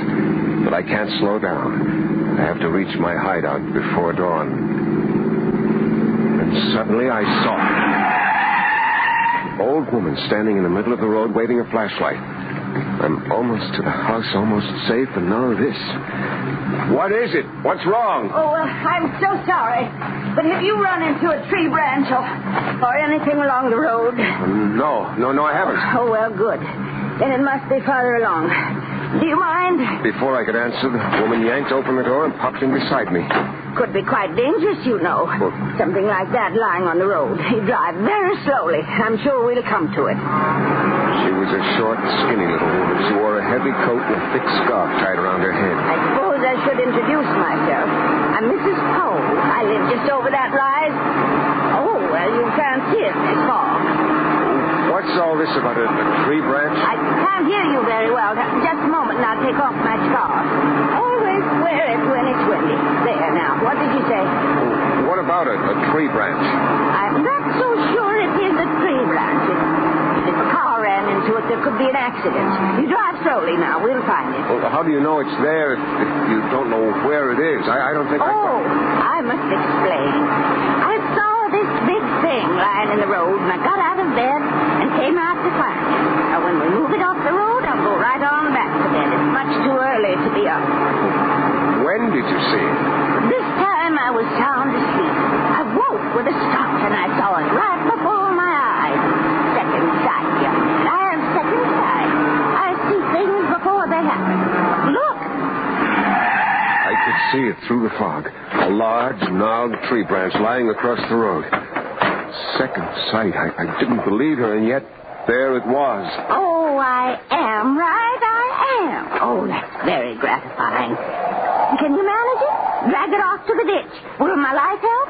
She turned on a big square flashlight and aimed it at the trees along the road. See up there? A fresh break on that big elm. Oh, how exciting. Looking at this strange little woman, I wanted to get back in the car and get away from her and from the wind and fog, but I couldn't. The tree branch was blocking the road. How did she know about it? She could be a local character making a fool out of me, but why on this back road before dawn? I got hold of one end of the limb and dragged it into the ditch. Now, couldn't a thing like that wreck a car? Oh, yes, it could. I'm so glad you came along. I couldn't have managed it alone. No, I don't suppose you could. Odd that you should come along. I wondered who it would be. Everything's planned for us, you know. There's no coincidence. Are you driving far? I noticed all those groceries in the back seat of your car. I could tell her I was going north, but my house was too near, and she was old. She couldn't have walked far. She must live near my house. I had to tell her the truth. I'm just driving on to my house. It's near here. Where? Well, I've got a map in the glove compartment. I'm not sure just where. It's your house, and you don't know where it is. It was left to me 2 years ago. It's been rented until recently. This side of the village, there are only two houses. Mine and that old place on the cliff. Well, that must be my house. Such a lonely place for a young man to want to live. I knew it was vacant, though. Watched those renters move out last week. And to tell you the truth, I wasn't sorry to see them go. They weren't very friendly folks. Oh, that's too bad. Mrs. Poe, is it? Poe. P-O-E. Who are you? My name's Andrew Burt. Oh. But was anything wrong, Mrs. Poe? Oh, no. Just that I have feelings about people, Mr. Burton. Oh, I mustn't keep you any longer. Your road is just round the bend, and there's a footpath behind us. I go that way. We're neighbors, you and I watched Mrs. Poe start down the road, tying her heavy scarf around her head. And then she was gone, swallowed up by the fog. Around the next bend, I saw the turnoff to my house. My driveway was a narrow, rutted road that wound up a sharp grade to a bluff above. As I drove over the top of the hill, I felt the cold wind from the sea rush against the car. It almost seemed to be pushing, trying to hold me back. The fog was thicker here, and I couldn't see the house. My house. I had visited my great-uncle here once, many years ago, but no one knew about it now. No one except the lawyer in Boston who had traced me, and he had died a year ago. Suddenly, the fog thinned, and I saw my house. It stood square and bleak on the rocky land, 100 yards ahead. A gray, lonely house, weather-beaten and neglected. There were no trees, nothing to break the emptiness of the land. I put my car in the garage and went into the house. Inside, it was plain, almost bare, but clean and weather-tight against the wind. The wind? Did it ever stop? The wind and the fog. I'd be glad when I was finished and could leave this place.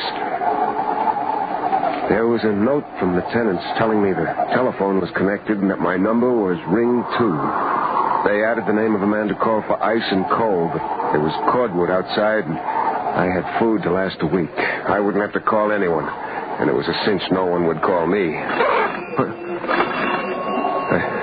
I won't answer it. No one knows I'm here. Mrs. Poe. Hello? Mr. Bird? Mr. Bird? Yes. Oh, well, I'm home, and so are you. That's nice. Are you comfortable? Very, thank you. Well, if you're sure. Now, if anything goes wrong, if you need anyone, you just call. I won't need anything, Mrs. Poe. I hope so, Mr. Bird. But I have a feeling about that house. Well, you're not alone, Mr. Bird. You have a neighbor. A neighbor. A meddling, eccentric old woman. I had to be careful, not give her anything to gossip about in the village. Mrs. Poe could be a very dangerous nuisance. Well, I won't let her be. I'm a thief, but if necessary, I'm capable of murder. I'm not going to let anyone stop me now. This project's been too successful. I went back to the car and carried the cartons of food into the house. Then I opened the trunk and took out the box. It was quite ordinary looking, the kind of steel box you buy for storing important papers. I locked the garage doors and went into the house, put the box on the kitchen table, and opened it. The diamonds. They caught the light and reflected it 100 times, shining and glinting in that cold, empty room. After 2 years of waiting and planning, I had them. I was rich and free. Free of my dull, respectable job and my dull, respectable employer. Quiet, cautious Mr. Radcliffe. What would he do without me? What would he do without his diamonds? All he could do was tell the police and insurance people about Joseph Dunlop, a man they would never find. I even felt a little sorry for Mr. Radcliffe. He had trusted me so much. And now, well, he had his insurance. He could buy more diamonds. I spent some time getting the place settled.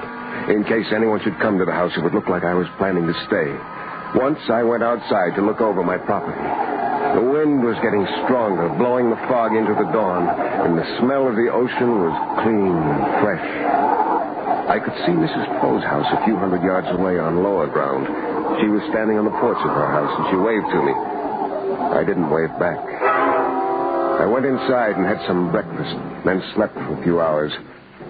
At last, I started to work. The unset stones I put in a soft leather bag in my pocket. Then I started breaking up the set pieces. I cut the links off the jewelry and gently pried the stones from their settings. Then I hammered the metal out of shape. I worked slowly, carefully, keeping the bits of gold and platinum in a neat pile on the table and laying the diamonds out in a row. Oh, they were magnificent stones. I had chosen well. It was beginning to get dark when I finished. I looked at my watch, almost 5 o'clock. But one more part of my plan was completed. I gathered up the diamonds and put them in the leather bag with the uncut stones. Then I scraped up the bits of metal and put them in the steel box with my jewelry tools. Now I had to get rid of the box. That woman, that prying old woman. Hello. Mr. Bird? Mr. Bird? Yes. This is your neighbor. This is Mrs. Poe. Well, what is it, Mrs. Poe? I'm coming over, Mr. Bird, for a little visit. No. Well, that is, not now, Mrs. Poe. I was just going to rest for a while. I'm very tired. Oh, of course. You drove all last night, didn't you? You must have been in a hurry. Is everything all right? Yes. Everything is all right. Evil comes to him who evil thinketh. I always try to remember that. Goodbye, Mr. Bird.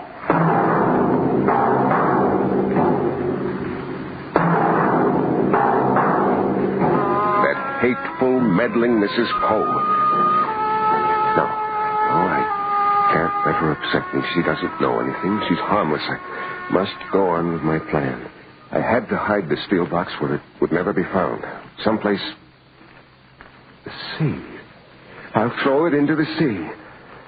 I put on my coat, picked up the box, and went outside. I looked over toward Mrs. Poe's house. Was she watching me, staring out from the darkened windows? If she wants to know, I'll tell her. I'll tell her I decided to go for a walk to make me sleepier. I started across the barren, rutted yard. Then I turned off toward the protection of a shallow draw on the far side of the house. I could follow the draw to the cliff hidden from Miss Poe. It was hard walking across the fields. The wild grass gripped against my legs and tangled my feet. The cold wind rushed against me, making every step more and more difficult, until at last I reached the edge of the cliff and looked down at the sea more than 100 feet below.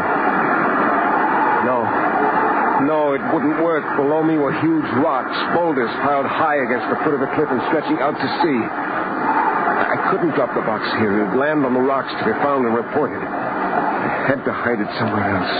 But where? I had no tools to bury it. It wouldn't burn. If I hid it in the house, Mrs. Poe or some other busybody might find it after I'd gone. I turned and looked behind me. I could see the top of my house in the distance and the smoke from Mrs. Poe's chimney.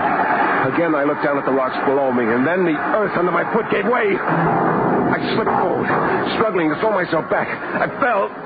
Sliding toward the edge, I clutched, tore at the grass. I grabbed a rock half buried in the ground. It just hung there. I was half over the edge of the cliff, lying on my face, clinging desperately to the rock. Then I inched my way forward, away from the edge, crawling carefully forward until I was back on firm ground. I lay there shaking, my face buried in the grass. And slowly I got to my feet. The box. I dropped it. I got down on my hands and knees and crawled toward the edge again. And I saw the box. It was lying in the grass close to where I'd fallen. I reached out and grabbed it, dragged it back to me. I got to my feet and stumbled away toward my house. As I made my way back along the draw, I tried desperately to think of a place to hide the box. Hide it where it could never be found. I wanted nothing to connect this house with the man I had been in New York. Then I saw the well. It was off beyond the draw. I pushed through the grass that was almost waist high, laid aside the steel box, and dropped to my knees beside the well. The top of it was almost even with the ground and covered with wide wooden boards. The few stones that had once been around the top had fallen away. I lifted one of the boards from the top and threw it aside. Then another, and another, and finally the last flat, heavy board was off. The well was about 5 feet across the top, lined with damp, slippery stones. I picked up a rock and held it over the top of the well and dropped it. The well was old, abandoned, and the water at the bottom was deep. The perfect place for the box. For a moment, I knelt there staring at the damp rocks, wondering who had put them there, how long ago. What had Mrs. Poe said? Everything has been planned for us, and the well was here for me to find. I turned and reached for the box. Huh? Mrs. Poe. Where? I can't see her. I got to my feet and stumbled away from the well. I couldn't let her find me here. I got to the drawer and started running back to the house, and suddenly I saw Mrs. Poe coming toward me. Oh, Mr. Burke, oh, I'm so bad. Are you all right? Yes. You seem quite out of breath, and I can't hear you in this wind. Mrs. Poe took off her scarf, and we started back to the house. I heard you calling. I thought something was wrong. You shouldn't be out, Mr. Burke. It's almost dark. I went for a walk to the cliff to make me sleepy. Oh, Mr. Burke. Oh, I knew there was a danger. I tried to telephone you, and when you didn't answer, I was worried. That cliff isn't safe. Oh, it's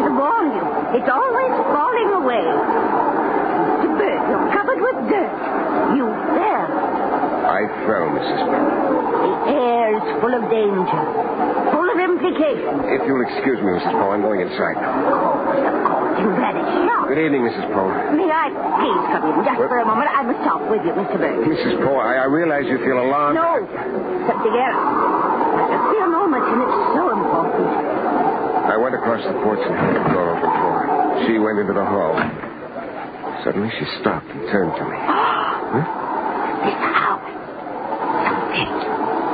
Something. Mr. Bird, I want you to get out of this house.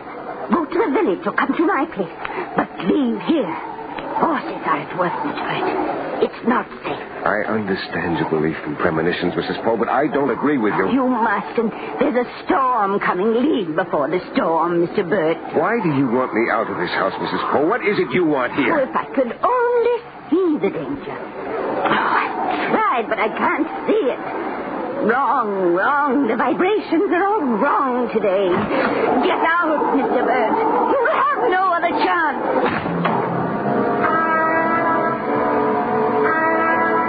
I watched her from the window as she started towards her house, leaning against the wind, tying that heavy woolen scarf tight under her chin.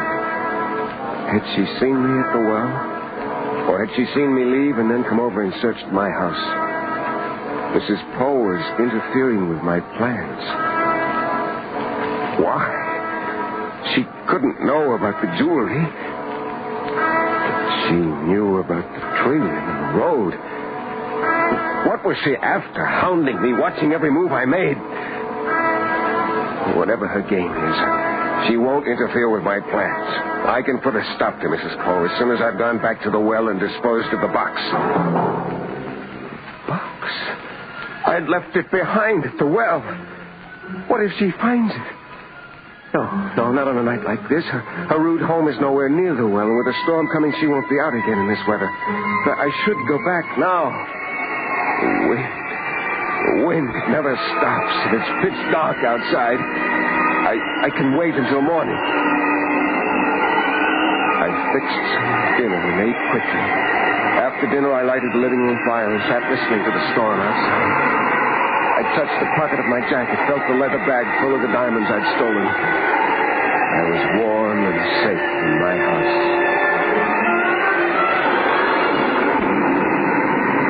The storm grew wilder and wilder. The rain struck the house heavily, hammered against the windows and walls. I built up the fire and sat close to it. Somewhere a screen door slammed back and forth in the wind. But I wouldn't leave the bright, warm fire to fix it. I won't answer. Let her think the lines are down. No, she'd ask the operator, and the operator would know the lines are working. Why won't she leave me alone? Yes, Mrs. Poe. Mr. Burt, I'm almost frantic. I'm coming over there. No. I'll be quite all right. I have my flashlight. What do you want, Mrs. Poe? What are you after, spying on me? Your fears. I saw your fears. Huh?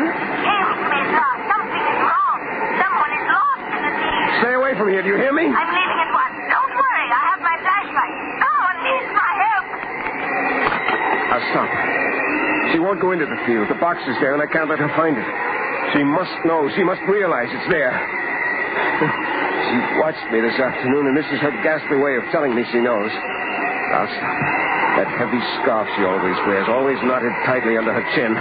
They'll think when they find her that poor old Mrs. Poe had fallen in the dark and her own scarf choked her to death. Oh, no, Mrs. Poe, you won't spoil my plans. I went outside and started across the yard. In the distance, I could see the beam of Mrs. Poe's flashlight. I must be running. Along a path I hadn't seen. The path had cut me off from the place where I'd left the box. I ran, too. Stumbling and sliding, I ran to the drawer and started along it toward the box. The rain and wind were driving into my face, almost blinding me. But I had to find the box. I had to. I didn't want to kill Mrs. Poe. If I could get there before she did. I was almost there. I could see the beam of Mrs. Poe's flashlight growing larger, coming at me. I turned away from the light, dashed forward into the tall wild grass. I remembered just where the box was hidden, off to the left of the boards I had lifted off the well. I tripped. I fell. I'm falling into the well. Clutched at the wet stones. At last, I broke my fall. dared not move. The fingers held desperately to the wet, slippery stones. My legs were doubled behind me, pressed against the far side of the well as though I were kneeling in midair. Then I heard a splash. I knew it was the bag of diamonds that had dropped from my jacket pocket. It didn't matter now. All that mattered now was getting out of the well. Surely Mrs. Poe would find me soon. Soon, before my fingers lost their grip. Where was she? I moved my head carefully, slowly, looked over my shoulder at the top of the well. It was about 5 feet above me. Mrs. Poe will see me. She'll hear me if I yell. Wait until her flashlight shines up there. Until she's close enough to hear. There it is. I see her light. She's coming toward the well. The light's growing brighter. A few more feet. Stopping. What is she waiting for? Hurry, I'm slipping. The light's moving away. I know. She set the flashlight on the ground. Yes, I see her shadow across the beam. She's coming toward the edge now. Mrs. Poe! Mrs. Poe! My hands are slipping. I can't hold on to the rocks. Mrs. Poe! Why doesn't she hear? What? The light. There's something moving across the light. There's something at the edge of the well. A board. She's found the board. She's covering the well. No! Mrs. Poe! Oh, why can't she hear me? Scarf. That scarf around her head, around her ears, shutting out the wind. She can't hear. She'll never hear me. And my hands are slipping. Please hear me. Mrs. Poe! Mrs.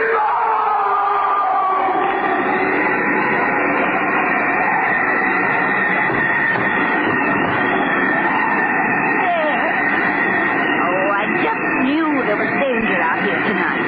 That guy, Mr. Burt. He might have tripped over those boards and had a nasty fall.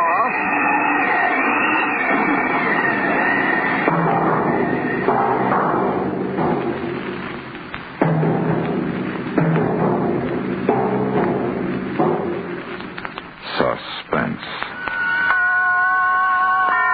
in which Mr. Jeff Chandler starred in William N. Robeson's production of A Good Neighbor, a first radio play by David Rhea. Mr. Chandler was supported by Virginia Gregg as Mrs. Poe. Listen again next week when we return with another tale well calculated to keep you in suspense.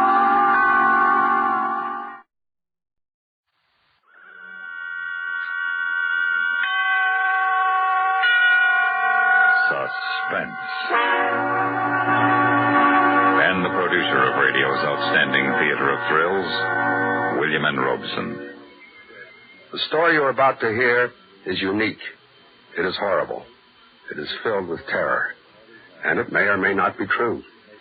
In any case, every time a World's Fair is held in Paris, it reappears in the papers and magazines around the globe as a news story and travels by word of mouth to the ends of the earth as a true story.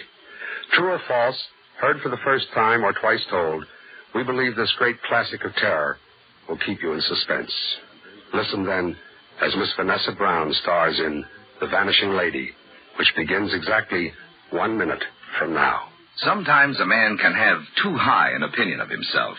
Sometimes that opinion can drive him to great deeds. Here now is one of America's legendary heroes to tell you of some of his unique characteristics. If his adjectives seem a bit outlandish, remember that his image was an inspiration to a pioneering people, and he still affects a nation addicted to TV. I'm that same David Crockett, fresh from the backwoods, half horse, half alligator, a little touched with the snapping turtle, can wade the Mississippi, leap the Ohio, ride upon a streak of lightning, and slip without a scratch down a honey locust, can whip my weight in wildcats, and if a gentleman pleases for a $10 bill, he may throw in a panther. I can hug a bear too close for comfort and beat any man opposed to Jackson. Folklore belongs to every nation's legendary past. And I guess we Americans have our share of some tall ones. The story you are about to hear first appeared in the pages of the Detroit Free Press in the summer of 1889, at the time the Paris World's Fair was celebrating the 100th anniversary of the fall of the Bastille and the beginning of the French Revolution. It reappeared in the London Daily Mail in 1911. 2 years later, Mrs. Belloc Lowndes used it as the basis of her novel, The End of Her Honeymoon. And sometime after that, it became the storyline of another novel, She Who Was Helena Cass, by Lawrence Rising. As recently as 1951, it cropped up again as a British motion picture, So Long at the Fair. It is a hardy tale, a sort of modern folk tale. It has never been proved, it has never been disproved, and one can only wonder if in the dread secret archives of the Police Judiciaire in Paris, the real facts are recorded in fading ink on yellowing paper, locked forever from a curious and intrigued world. No one knows. Perhaps no one ever will know. But we can guess. And this, we guess, is what might have happened to lovely young Cynthia Winship and her mother as they arrived at the Hotel Crillon one beautiful summer day, the day the great Paris World's Fair opened.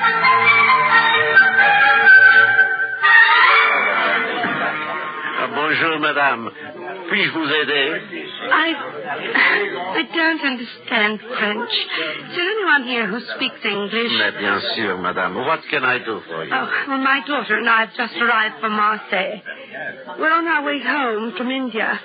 And we... Oh, I am afraid, madame, we cannot accommodate you. But you must. I'm not feeling tall well. And I telegraphed ahead for a reservation. Ça, c'est différent. The name, please. Oh, Winship. Mrs. Winship and daughter. Mrs. Winship. Ah, yes. And it is indeed most fortunate you did telegraph, madame, for you have reserved the last room in the hotel. I'm so relieved. Would you be so kind as to register? Yes, of course. Here's Cynthia, my dear. You may as well learn how to do this for yourself.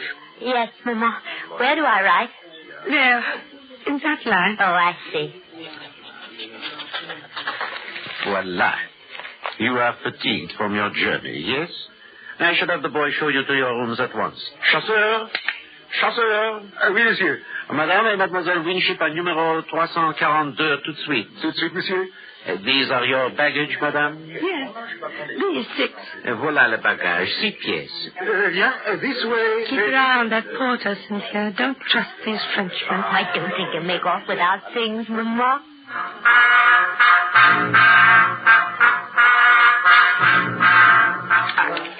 Here we are. Room 342. Entrez, madame. Oh, what a lovely big room. Look.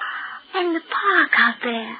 Oh, that square with the statues in it. The ladies désirent quelque chose encore? No, thank you. Here. Oh, merci, madame. Thank you, lady. Oh, Mama, it's like something out of a book. Yes, my dear, that's just the trouble with Paris. On the surface, it's so attractive. But underneath, it's evil. The furniture. The gilt clock. Oh, this lovely marble table. Oh, Mama, everything is so French. I'll be very glad to be where everything's so English by this time tomorrow. Now come away from that window and help me get him to something comfortable. There's a dear. Yes, Mama. I don't know when I've been so tired. I just can't seem to catch my... Oh.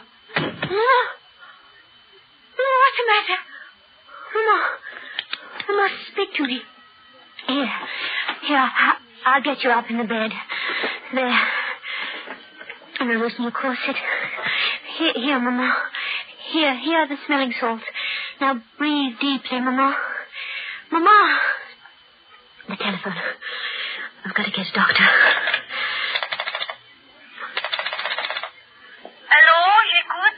Hello, operator. Will you please send the doctor up to room number... No, let's see. Number 342. Pardon? Qu'est-ce que mademoiselle désire? Will you please send the doctor to room number 342? Je ne comprends pas. Qu'est-ce que mademoiselle désire? A doctor.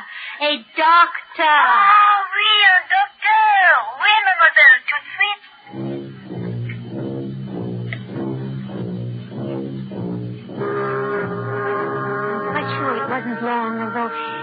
like an eternity before the doctor arrived, accompanied by the manager of the hotel. To my great relief, the doctor spoke English. He felt Mother's pulse, took her temperature, and did the usual things doctors do. And then he turned to the hotel manager. Jeune femme, a-t-elle français? Pas un mot. Vous en êtes sûr? Absolument. Alors je peux parler à mon aise. Monsieur, ceci c'est une affaire très sérieuse. N'ayez pas un air effrayé lorsque je vous mettrai au courant. Entendu, cette femme était de la peste. While they talked in this language and I couldn't understand, I looked from one face to the other, trying to read from their expression how serious my mother's illness was. They were as casual as though they were ordering dinner. Finally, I could stand it no longer. You must tell me, what is the matter with my mother? Mademoiselle, your mother is ill. Yes, seriously ill. It is a collapse, due perhaps to the strain of traveling. However, a week or two of absolute rest and she will... A week or two? Oh, no, but we're going on to England tomorrow. That would be out of the question. She cannot be moved for at least several days. The next 24 hours will be critical. Oh, Mama. Oh, my poor Mama. Oh, mademoiselle, you must not break down, too. I need your help. Yes, doctor. Immediately. I need some medicine. Will you fetch it for me? Oh, but... I must not leave your mother for a moment during these critical hours. Here, I will write down this address and a little message to my wife. Your wife? Yes. I have the medicine already prepared at my home. It will be much faster to go there for it than to a pharmacy. There are very few chemists who have the ingredients. But couldn't you telephone? Yes, mademoiselle, I have no telephone. A messenger, perhaps. Mademoiselle does not know Paris, en fait. With the exposition opening, nowhere can you find a reliable messenger. They are all selling souvenirs. No, mademoiselle will accomplish the errand more rapidly herself. Here is the address, mademoiselle. 24 bis Rue Val-de-Grâce. And here is the message to give to my wife. But I don't know Paris at all. I'm a total stranger. I am sure the manager here will give the necessary instructions to the coachman. But certainly, if mademoiselle is ready. Before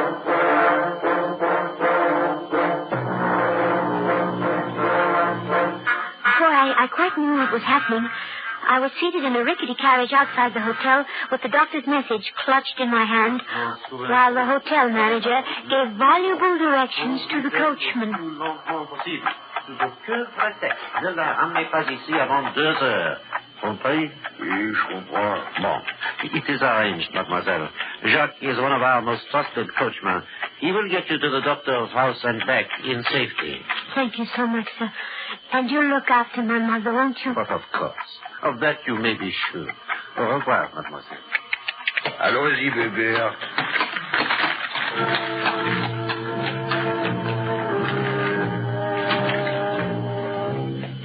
I felt completely helpless. Alone in a foreign city where no landmark was familiar and the language a gibberish to my ears. In the charge of an evil-looking coachman driving an ancient carriage at snail's pace, up and down endless wide boulevards, across traffic-choked squares, knowing that my mother's life might well depend on the speed with which I accomplished my errand. Driver, can't you go any faster? This is a matter of life or death. On fait ce qu'on peut, mademoiselle. Elle est vieille, mon cheval. Mais elle marche.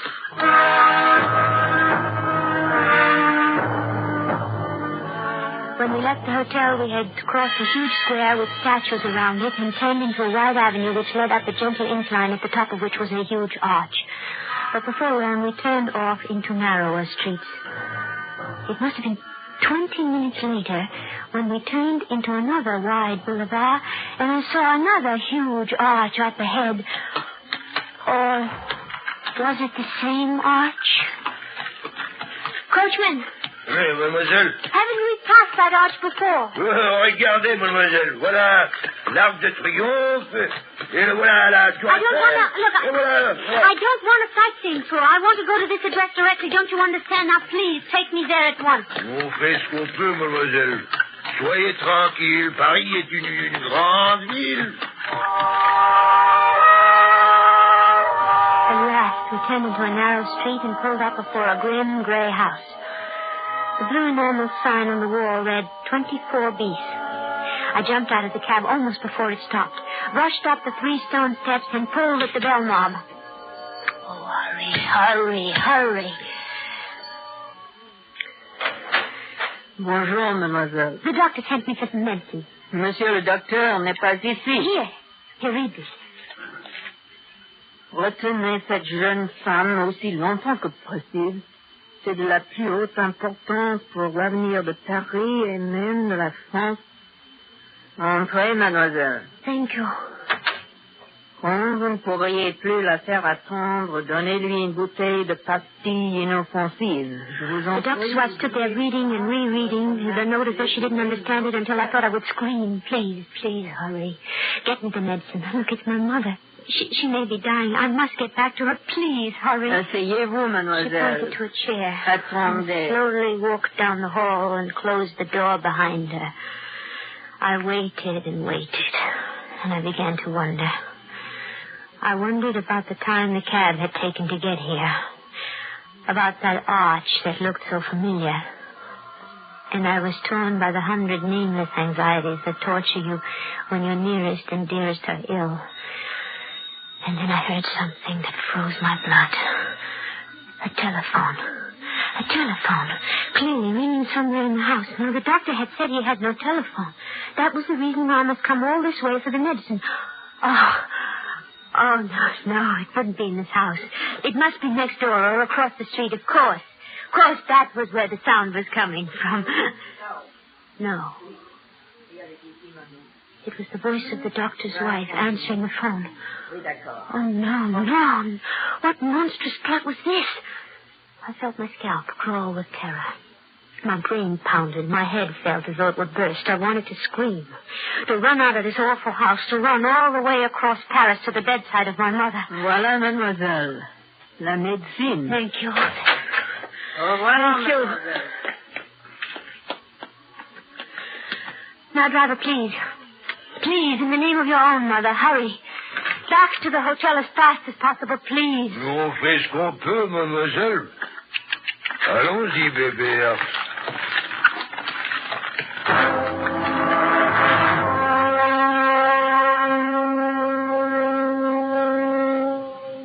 In a moment, we continue with Suspense.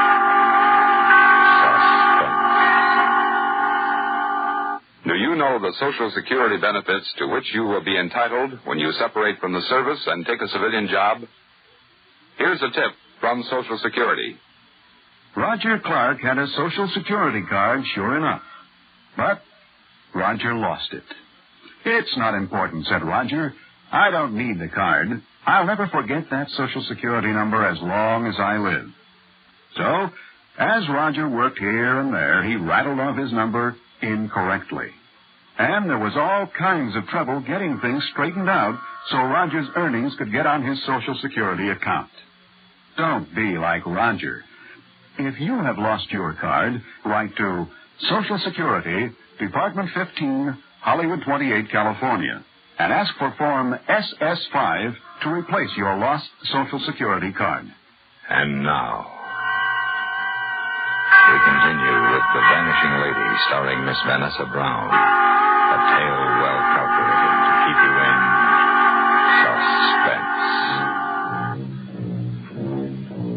I pleaded with the coachman. I begged him to hurry. I explained to him in tears that my mother was desperately ill. But the carriage never increased its speed. We crept across Paris just as slowly as we had come, and I was sure that I saw that same white arch 3 times. But at last, we crossed the great square with the statues in it, and I knew we were close to the hotel. Oh, please hurry. On fait ce qu'on peut, mademoiselle. Just beyond the great square, we turned up a narrow street, which shortly entered a wide circle, in the middle of which was a tall, slender monument. The driver swung around the monument and pulled up before the entrance of the hotel. Oh. Et voilà, mademoiselle. I jumped out of the cab and I saw the sign over the hotel entrance. It said, Hotel Ritz. Driver, you've taken me to the wrong hotel. I'm non, staying at the Hotel Trio. Je vous ai ramené au Ritz à 25 francs. Look, I don't understand what you're saying, but I want you to take me to the Hotel Trio. You stupid man. Can't you understand my mother's sick? You've taken more than 2 hours to get me to that doctor's house and back. Can't you understand? Si vous auriez l'amabilité de me payer les 25 francs 50... I looked around me. A small group of passers-by had stopped and were listening curiously to the argument. And then they joined in, taking sides. Everywhere I looked were foreign faces, strangers, enemies. And then, shouldering through the crowd, I saw a young man in tweed with a pipe clamped in his teeth. And before he had a chance to speak, I knew help had come. I say, are you having some trouble? Oh, thank heavens, an Englishman. Yes, that's right. Now, what seems to be the matter? I told him as rapidly as I could. He paid the mulish cab driver, popped me into another cab, and 5 minutes later we walked into the lobby of the Hotel Creole. The manager was behind the desk. My mother. Is she all right? I beg your pardon? My mother, Mrs. Winship, in 342. Is she all right? There is no Madame Winship in 342. What? 342 is occupied by Monsieur Auguste Noy, a permanent guest. Oh, no. No, you don't understand. I'm Cynthia Winship, don't you remember? 2 hours ago, you put me into a carriage to go to the doctor's house for some medicine for my mother. I am afraid mademoiselle is mistaken. I have never seen her before in my life. Say, look here, what is this? I swear to you, it is as I say. We signed the register less than 3 hours ago. We got in on the train from Marseille. Right, well, we'll have a look at the register. Yes, I'll show you. I'm in 342. Where's the register? It is here, mademoiselle. You may see for yourself. See, today's date. 14 guests registered, but I do not see any mademoiselle or Madame Winship. Do you? No. Well, perhaps mademoiselle is mistaken. Perhaps she is registered at some other hotel. No. This is the hotel, the Creole. You were standing there when we arrived. You came to the room with the doctor. You put me in a carriage. But I assure you, mademoiselle, these are fantasies. Oh, no, wait. What is it? The bellboy there, he carried our baggage. He'll remember. Garçon. Do you recall carrying this young lady's luggage up to room 342 this afternoon?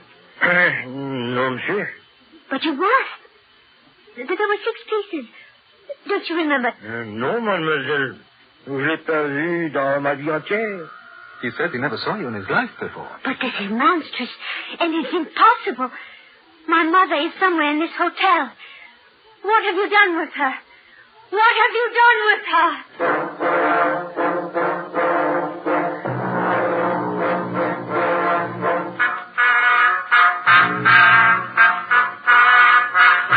Well, now, how do you feel, Miss Winship?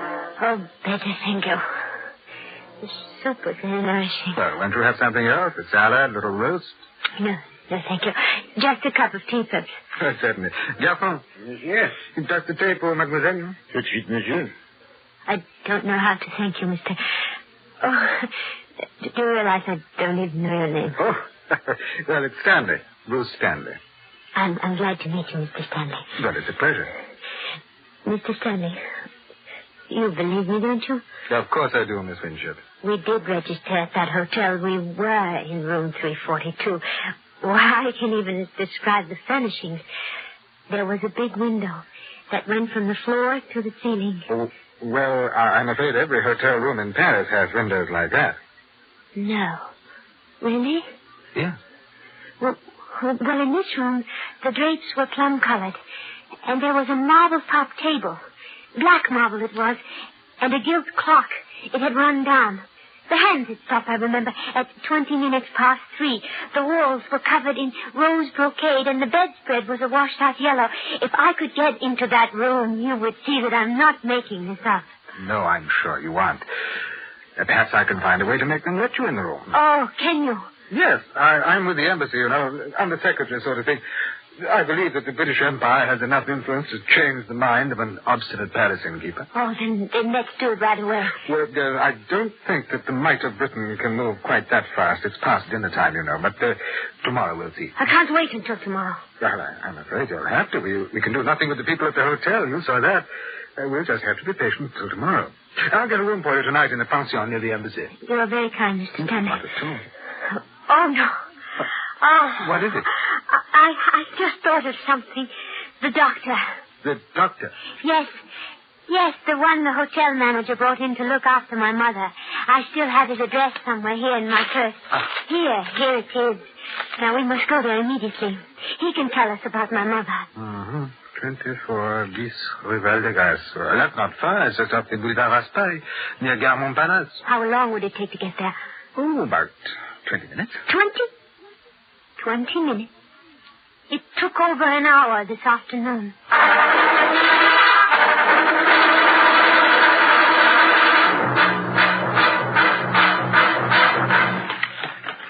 Oh, voilà, monsieur, 24 bis rue Val-de-Grâce. Well, here we are.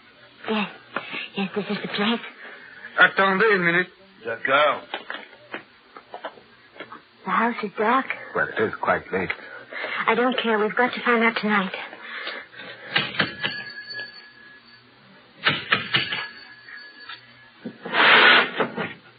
C'est en bas. Where is he? Oh, he's there at the upstairs window. Monsieur le docteur, c'est Mademoiselle Winship. Elle veut vous questionner de sa mère. Je ne connais pas une demoiselle Winship. Says he doesn't know you. Oh, but he must. Doctor, don't you remember this afternoon? You sent me here to your house for medicine for my mother. Je ne comprends pas l'anglais. Says he doesn't understand English. Oh, the liar. He does. He speaks perfect English. Je vous conseille d'interrompre pas le sommet des gens reputables et vous en allez avant que j'appelle la police. I'm sorry, Cynthia. Oh, Bruce, what am I going to do? What am I going to do?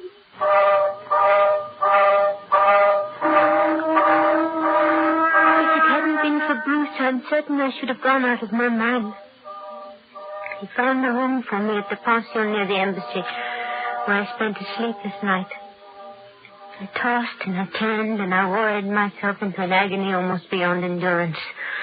Where was my mother? What had they done to her?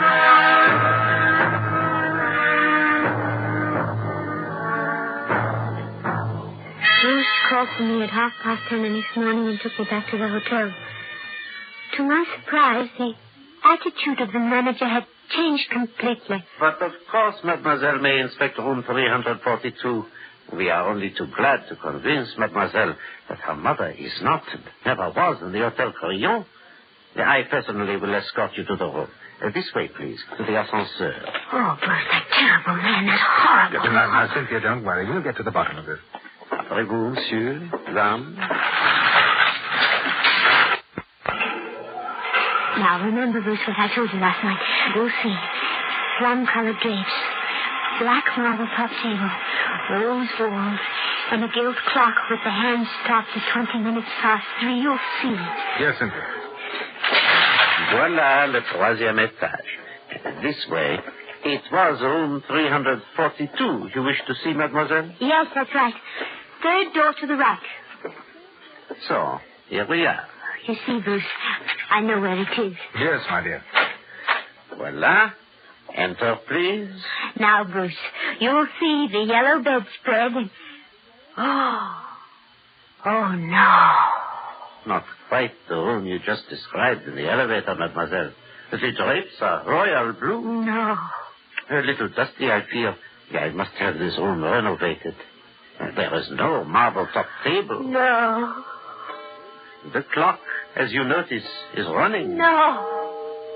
And right on time, it seems. The walls are not rose brocade, but yellow flowered wallpaper. No. No, my dear mademoiselle, you see how thoroughly mistaken you are. No.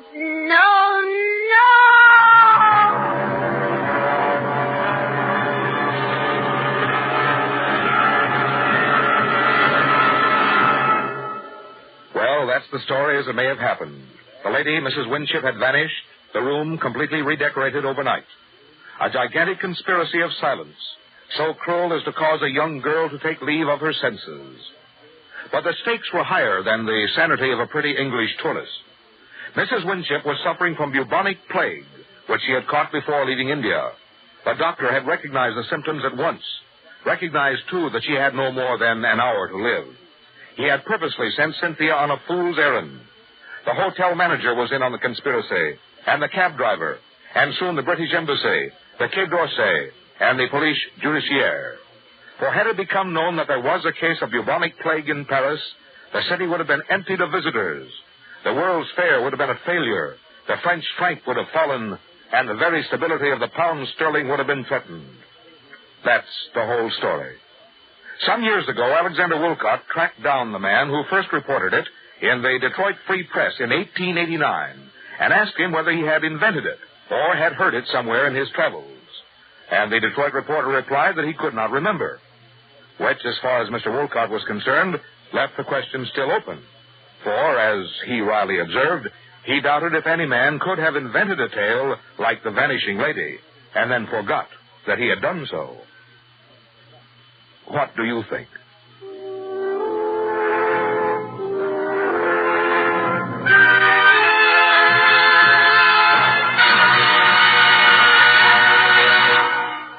Suspense, in which Miss Vanessa Brown starred in William N. Robeson's production of The Vanishing Lady, based upon Alexander Woolcott's version of the legend and adapted for radio by Mr. Robson. Listen again next week when we bring you another tale well calculated to keep you in suspense.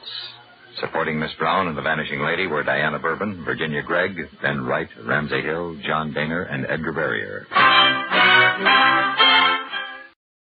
Suspense. And the producer of radio's outstanding theater of thrills, a master of mystery and adventure, William N. Robeson.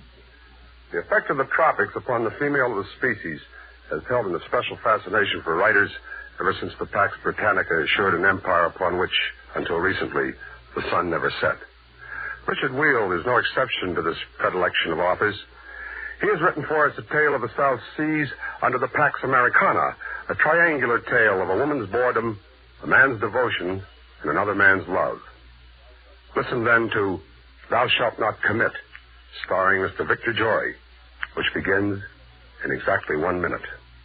Our American legends are filled with tales of men being superior to machines.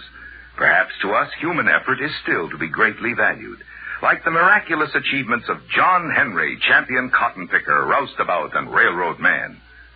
I'm from that Black River country, and I can roust about whatever I can get my hands on. Excuse me for laughing, Captain, but that winch of yours sounds funny.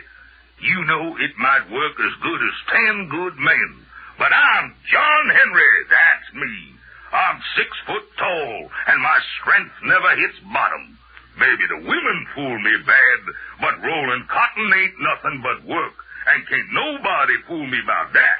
So stand back, you bullies, and give me some room, and watch me roll that cotton. I'll clean the deck of this boat before the sun goes down. Oh, my name ain't John Henry. In legends such as this, we clearly see the special qualities that spell Americana. Folklore belongs to every nation's legendary past, and I guess we Americans have our share of some tall ones. And now, Mr. Victor Jory in Thou Shalt Not Commit, a tale well calculated to keep you in suspense. My name, Noelle. Me houseboy for Dr. Blair. He worked for him and Missy Blair ever since they come to Maui, maybe 7-8 months ago. When they first come, while we building house for them and other place Dr. Blair called laboratory, they all the time happy, all the time laugh a lot. But now it's different. Now no more laugh. They fight. I'm fed up, Carl. Fed up to here. I've had it. Sounds as though you got up on the wrong side of your disposition this morning. Very funny. I'm sorry, darling. Sorry isn't enough. That's a pretty cruel thing to say. You're a pretty cruel man, Carl. Cruel? And selfish. Dragging me down here to keep you company, you said. Well, who's going to keep me company? Lisa. Oh, what I would give for just one leisurely luncheon at the Colony and the opening night of a Broadway musical and a few laughs afterward in the cub room. You weren't exactly dragged here, Lisa. We discussed this move at great length before we made it. We're only 2 white people on a dirty little South Pacific island 1,000 miles from nowhere. I wouldn't say that dirty was precisely the word to describe Maui-Ia. It seems... And you out here in your precious laboratory 10, 12, 14 hours a day. What am I supposed to be doing while you're saving the world from tropical disease? Take me back to New York, Carl. Back where I belong. We can't go back to New York, Lisa. At least not for a while. I can't leave my research now. Not yet. So a bunch of filthy natives are more important to you than your own wife. No, but I know this sounds stuffy, but nothing is more important to me than my obligation to humanity. Great. So you stay here and fulfill your obligation to humanity. Me? I'm going home. If you insist on leaving, I can't stop you. Or rather, I won't. But I can try to keep you here with me, can't I? How? By trying to make you know how much I love you. Give me 3 weeks. It'll be 3 weeks before the Samoa Belle puts in here again. And, my darling, a great many things can happen in 3 weeks.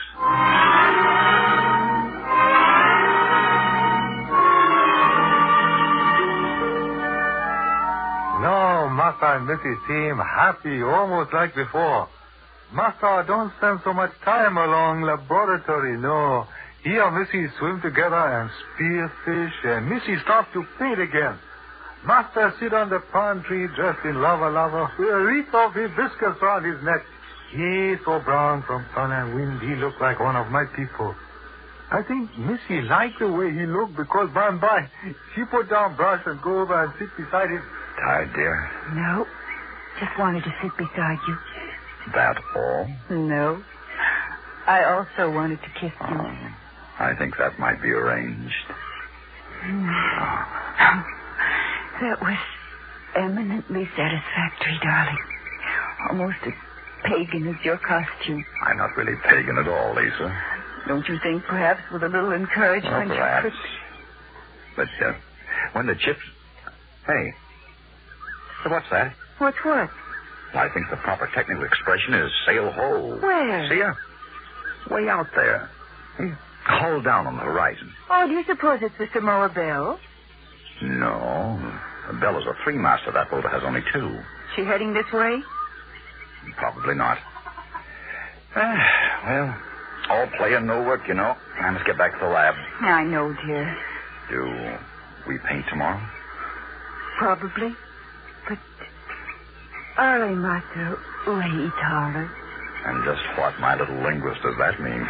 Lueli taught it to me. It means, here on Maui, we live but one day at a time.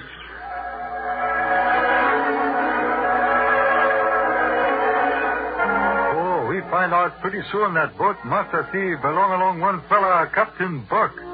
Captain Burke, he anchor in lagoon and come ashore just about sundown. I helping Martha in laboratory when he talk along my uncle, Tayeri. Now, these skin eruptions tell the whole story, Tayeri. You're suffering from yours. Do you have any idea what I'm talking about? That's what I thought. Tell him I'm going to take a specimen of his blood, Lueli. It won't hurt him.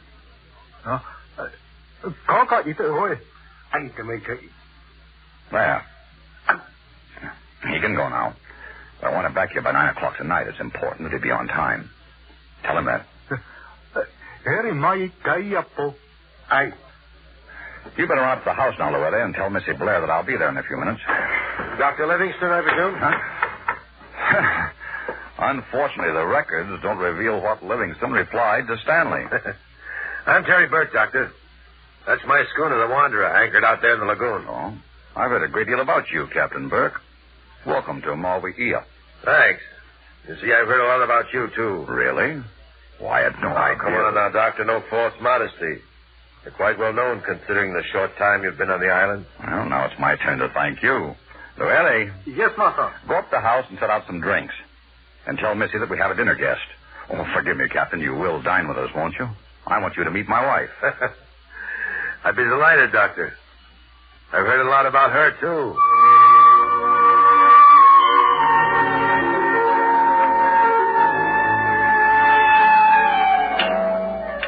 Yes, Mrs. Blair, he was quite a guy. They called him Bully Hayes. He sailed the islands from the Philippines to the Marquesas, doing as he pleased, making his own laws, and taking what he wanted. He sounds utterly fascinating. If you like pirates, that is. I heard Llewellyn refer to you as Bully Burke, Captain. Did you earn your nickname that way? Not exactly. How did you get it then? Oh, I skippered a PT boat in the last war. Well, I guess you might say I ran a taut ship. Not happy, maybe, but taut. So my crew called me Bully Burke. Behind my back, of course. Like Bully Hayes, Captain? Doing as he pleased, making his own laws and taking what he wanted? That's about it. Do you take what you want, Captain Burke? I'm strong enough to get away with it. Yes. Captain, you just set civilization back 5,000 years. Now, I must ask you to excuse me for a little while. But Carl... I told Tatieri to be at the lab at 9. It's a question of timing his treatments. Llewellyn, I'll lead you with me. Yes, Papa. I'll be back shortly. Excuse me, please.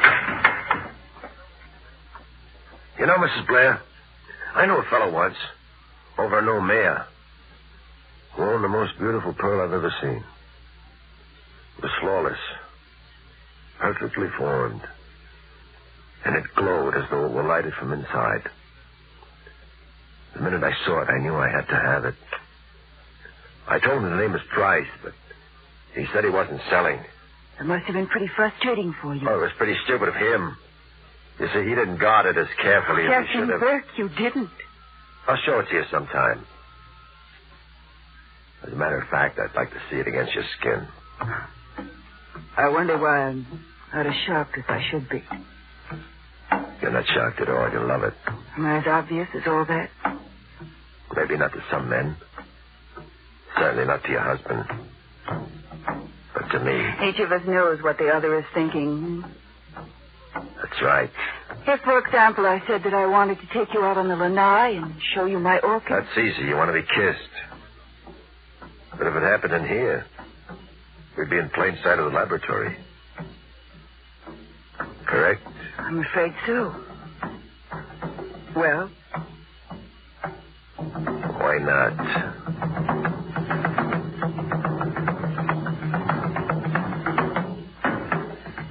No more, Jerry. Not now. Take me back inside and give me a chance to pull myself together before Carl. No. Wait. Put your arms around me. Kiss me once more. Yeah. Oh, Jerry. What are you doing to me?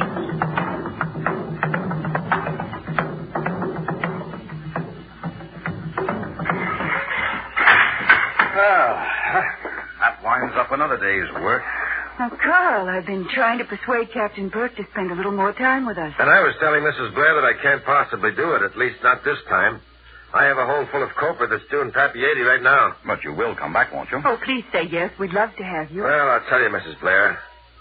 I figured on having my boat hauled out while I was in Papieti, but if it's all right with you and the doctor, I'll come on back here and my crew can careen right down on the beach. We'd be delighted to have you, wouldn't we, Carl? We would indeed. Of course, there's a condition attached to it. What's that?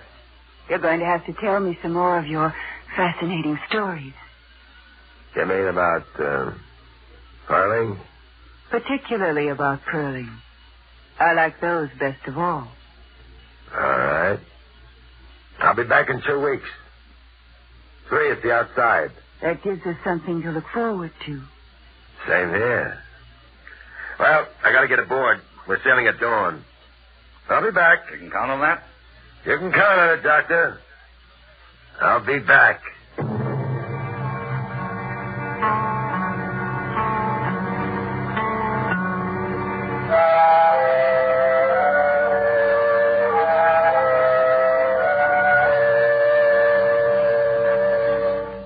In a moment, we continue with Suspense. Do you know the Social Security benefits to which you will be entitled when you separate from the service and take a civilian job? Here's a tip from Social Security.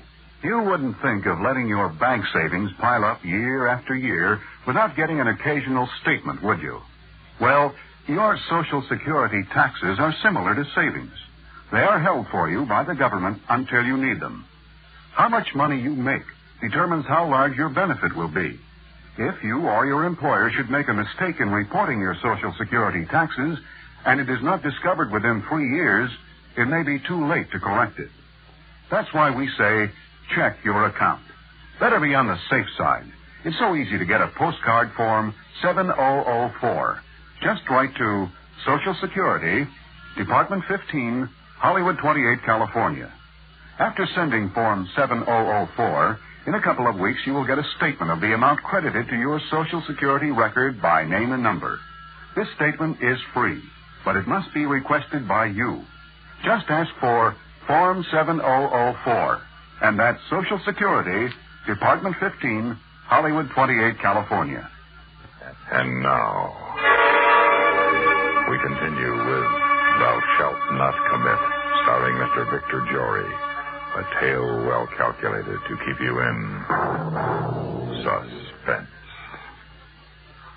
Captain Buck, he come back just like he say. When he anchor in lagoon and row ashore, Missy, she stand waiting.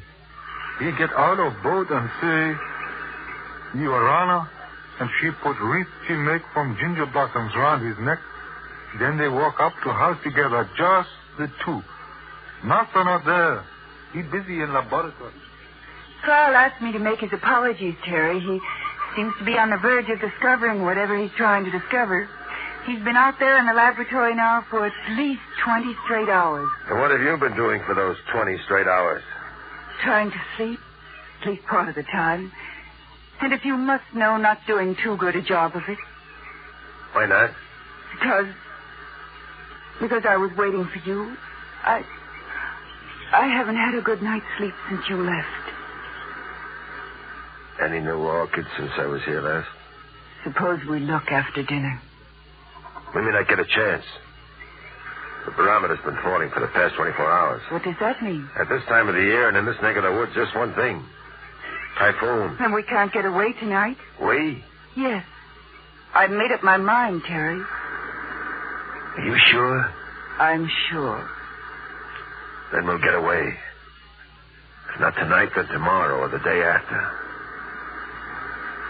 But we'll get away.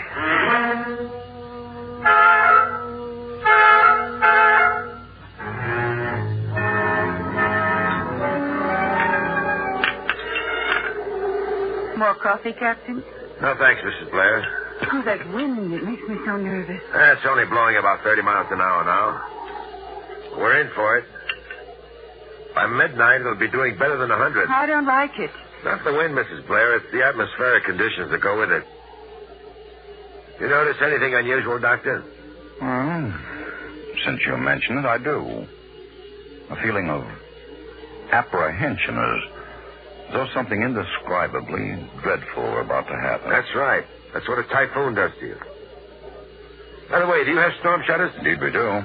Better get them up. It's a good idea. Llewellyn. Yes, Master. Captain Burke says we'll be needing the shutters. Get a couple of the boys to help you put them up. Yes, Master. I'd better go and see if things are secure in the laboratory. If you'll excuse me, please, I'll be back shortly. Are you sure you want me, Terry? I think you know the answer. But I better tell you right now that there aren't any guarantees. We may be together 20 years from now, or I may leave you on the beach, the first port we come to. You won't. Maybe not. Maybe someday you'll walk out on me, just like you're walking out on him. No, of that I'm sure. Carl is sweet, he's good. That means he's tame and drab and commonplace. But you're a man. That's what I need, Terry, a man. That's what I've searched for all my life. That's what I've got to have. Well, I'll tell you this much, you won't be... What is it, Carl? What's the matter, Doily? Oh, we fixing shutters in laboratory. All of a sudden, Master make funny noise. It's my side, Lisa. A pain here. Sit down, Carl. I'll get you some water. No, thanks. All I need is a little rest. It's subsiding already. Just the same, I'm going to put you to bed. Help me, Doily. Yes, Missy. Want me to give you a hand? No, thanks. We'll manage. Come, Carl. Yes, dear. Take it easy. I will, Captain. You'll take care of Lisa, won't you? She's never been through a typhoon before.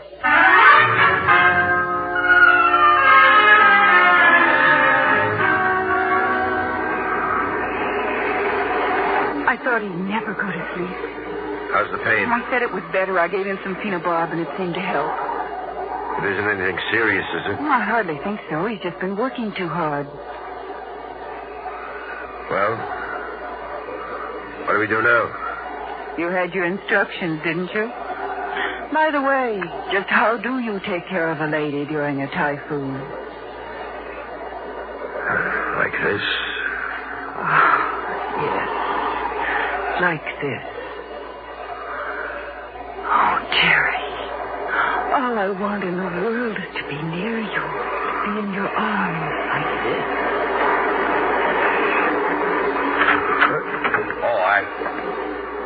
I'm sorry. Now, look, Doc, I can... I'm sure you can, Captain.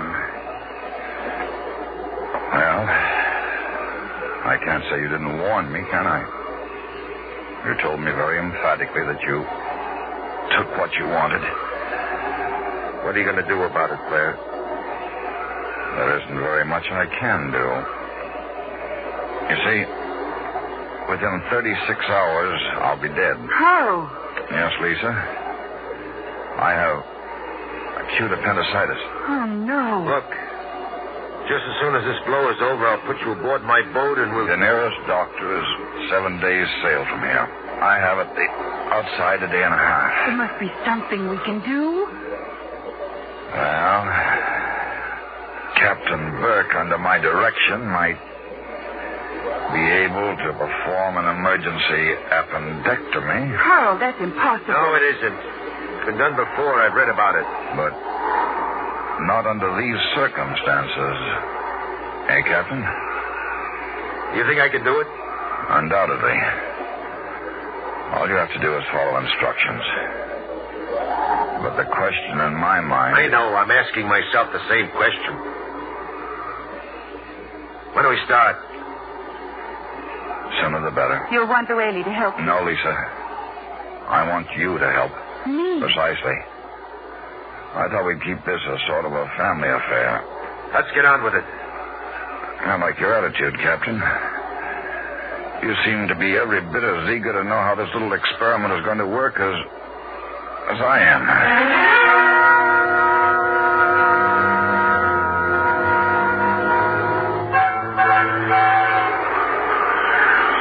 Now, even the average layman is familiar with most of these things, Captain. Scalpels, scissors, forceps. I know what they are. Good. Now, the first incision is made right here. That's what we call McBurney's point. You do it with this scalpel. A cut of approximately 1.5 inches. Then you go deeper with this one. Tell me something, Blair. Are you scared? Not in the least. Are you? Nope. Just curious. So am I. What are you curious about? I want to find out all I can about the man my wife is going to leave me for.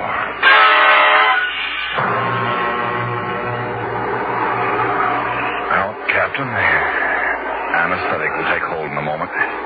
We'll be ready to begin. Just one more thing before we do. Regardless of how this works out, be good to Lisa, won't you? You see, I happen to love her very much. Now, the first incision, Captain. That scalpel, Lisa. That's perfect, Captain. Pads, Lisa. Now we look for the aponeurosis. A little scalpel, Lisa. That's it. We go through 2 layers now. I must tell you, Captain, the tiniest false move at this point would assuredly cause my death, and you couldn't possibly be blamed for it. It's worth considering, Captain. Oh, that one really shook the house, didn't it? It might just as easily shake your hand. I don't need you to put ideas in my head, Blair. What do I do now? Now we expose the rectus muscle, Captain. As you see, it's in sort of a sheath.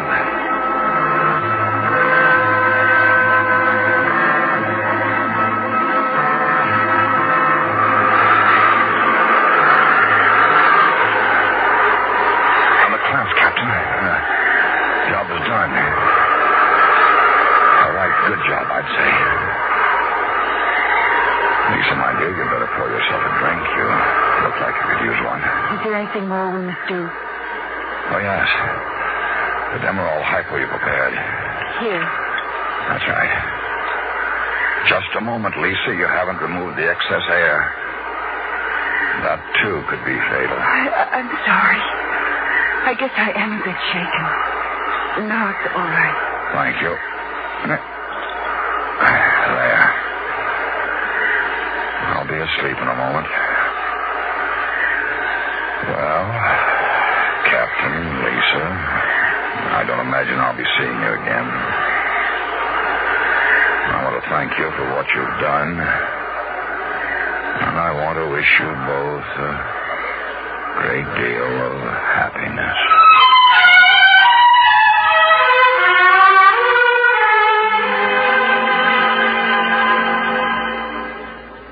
How do you figure a guy like that? What he should have done was take a shot at me. Knowing Carl, I'd say he was afraid to. That's just it. You don't know him. He's not afraid of anything. He proved that when he let me stick knives in him. Well, it seems to me he had very little choice in the matter. It was either that or die. Wrong again. He could have performed the operation himself. That's been done, too. Could? Why didn't you tell him to do it then? I guess I was just as anxious as he was. To find out what kind of a man his wife was leaving him for? That's right. And did you find out? Yeah. Well, the wind's easing off. I better get down to the lagoon and see if my boat's still in one piece. Goodbye, Lisa. Goodbye? Just like that? Goodbye? What about me? What happens to me now? I don't know, Lisa. You'll have to work that one out for yourself. But I know this now. Somewhere, someday, on some beach, I would have left you. It's better that I leave you here now on this beach. I haven't got what it takes to love a woman like you. He has. He still does. Goodbye, Lisa. Terry! Terry! Goodbye, Lisa.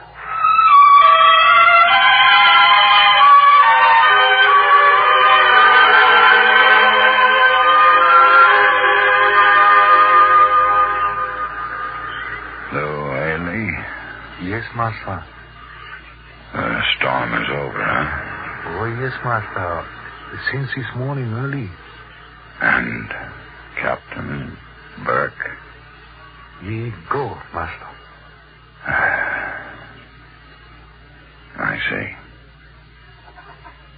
May I have a sip of water, please? Yes, master. I get from other room. Lueli? Oh, Missy. Lueli not know you still here. But I am Lueli. And I'll take that tray. Yes, Missy. Carl? Lisa. I brought your water, Carl, but you only to have a spoonful. Lisa. I thought I was, too, but I didn't. That makes me very happy. I don't know why it should. I'm not much good, you know. Don't judge yourself too harshly. After all, these are the tropics. Where all sorts of things blow in from the sea. And blow back out again. Like our first typhoon. That's right. And you know, I don't think it did any permanent damage. I don't think it did either.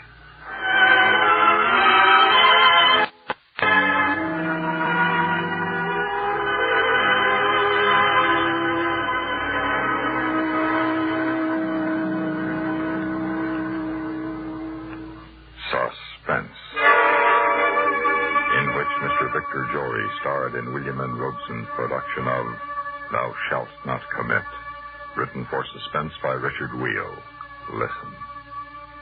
Listen again next week when we bring you another tale well calculated to keep you in suspense. Supporting Mr. Jory in Thou Shalt Not Commit were Ellen Morgan, Ben Wright, Joe DeSantis, and Andy Iona. Suspense. outstanding theater of thrills, the master of mystery and adventure, William N. Robeson. You know the old saw about the importance of trivial things. For the want of a nail, the shoe was lost. For the want of a shoe, the horse was lost, and so on. Take a dime, for instance. One thin dime. Just chicken feed. Yet it can make the difference between life and death, as it does in the story you're about to hear. Listen, then, and ponder on the potential dimensions of trivia as Lloyd Bridges stars in Chicken Feed. Now, Mr. Lloyd Bridges in Chicken Feed, a tale well calculated to keep you in suspense.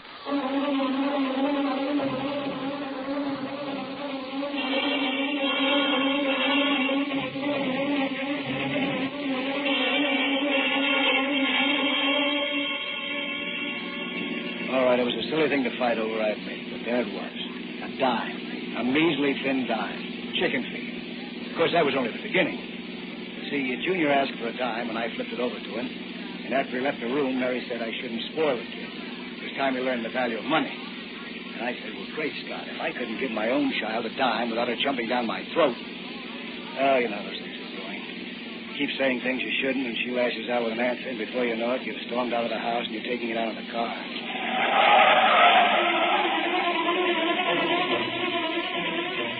50 miles cooled me down a little, but not much. I automatically slowed up when I came to the sign, "You are now entering Lansing, California. Go slow and see our town. Go fast and see our jail." Everybody knew Lansing. A speed trap, a tough town. Driving at a normal speed through the quiet Sunday street gave me time to think of something besides the biting words Mary and I had slugged at each other. I pulled up at a little cafe next to the police station. Had a whitewashed sign in the window. Best cup of coffee in town for 10 cents. How'll you have your eggs this morning, Sherlock? Same as always, nothing to scratch with a fried potato. I resent that, Officer Brady, and what's more, my whole family resents it. Too over easy, Sam. Heavy on the fried. What's yours, mister? Coffee, please. Coming up. Here you are. Say, Officer Brady, how's your stop order? Phillips, they're coming for him in the morning. Think you'll be able to hold him till then? He got out of that Bennington jail like a paper bag. Don't worry, sister. Listen to what happened here while I sip my coffee. Best cup of coffee in town for a dime. That reminded me of our argument over a dime. That's what all a dime's good for, I guess. Cup of coffee, newspaper, phone call.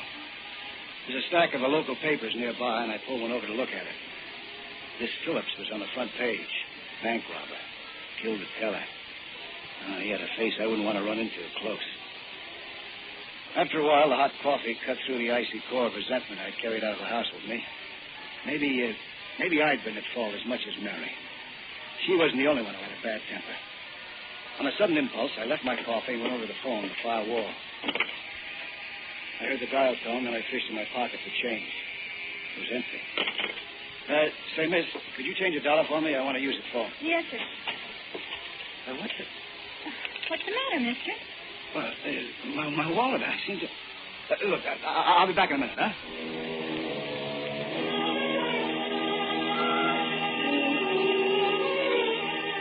No, Mary wasn't the only one with a temper. I'd stormed out of the house without changing the contents of my pockets to my clean suit. I didn't have a dime on me, not even a nickel. I rummaged in the glove compartment of the car. Mary sometimes left a coin purse. But this time, naturally, it wasn't there. And I felt like a fool. And then... What seems to be the trouble, mister? Oh, hello, officer.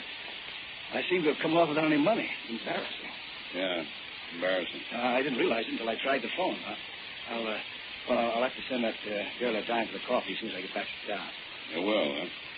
Well, I don't know what else I can do under the circumstances, but I better go inside and tell her. Hold on a minute. Huh? Where's your driver's license? It's in my wallet in San Francisco. You got any other identification? Well, there's the registration slip in the car. And that's the car. What about you? Well, I just got through telling you. Officer, I'm Ralph Clark. Clark and Jacobs in the Hatfield building. We're attorneys. Attorney. I should have a card here somewhere. You're kind of far from home to be without any dough, aren't you? Well, I came out of the house without changing the stuff into this suit. You know how it is. Yeah. How'd you happen to have the keys to the car? Well, I didn't take them out when it's in the garage. Hey, you don't think... Where are you headed for? Well, I know it sounds funny, but nowhere, really. See, I had a fight with my wife, and I just batted out of the house to cool off. I'll tell you what, Mr. Clark, suppose we just mosey into the station house. Station house? Hey, what is this? Nothing at all. Just next door, and you can call your way from there. I don't see why that's necessary. If you just lend me a dime, I could go... Well, I could go right in here and reverse the charges. Let's go. You can leave the car here. I'll take that key. Now, look here, officer. I don't get it. Oh, come on, move. Hi, Jim. What you got this time? Tell you better after he makes the call. Give me the phone, will you, Ross? Out of order. Well, dead half an hour ago. Did you report it? Yeah. They said they can't have a man here before tomorrow. You tell them this is a police station, for Pete's sake? Sure, I told them. Oh, it's not bad, though. We can get incoming calls. They still got the payphone over there. Yeah, there's the payphone, Mr. Clark. You can make your call from there. I don't have any money, remember? Oh, yeah. Okay. Here's the dime. Gee, thanks. Let me speak to your wife when you get her. This is going to sound fine, just fine. She'll think I've really tied one on. Operator. I want to call San Francisco. Geary 49978. And reverse the charges, please. Thank you. Your number, please? This is 460. Hello.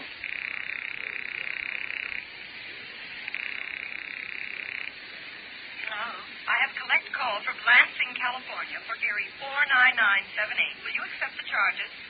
Lansing? Oh, I don't know. It's me, Mary. Take the call. Oh, it's you, is it? What do you think you're doing 50 miles? Will you accept the call, madam? I should say nothing. Mary, Mary, wait, hey. I am sorry. The party will not accept the call. Look, operator, get it back, will you? This is important. I will ring them again. Thanks.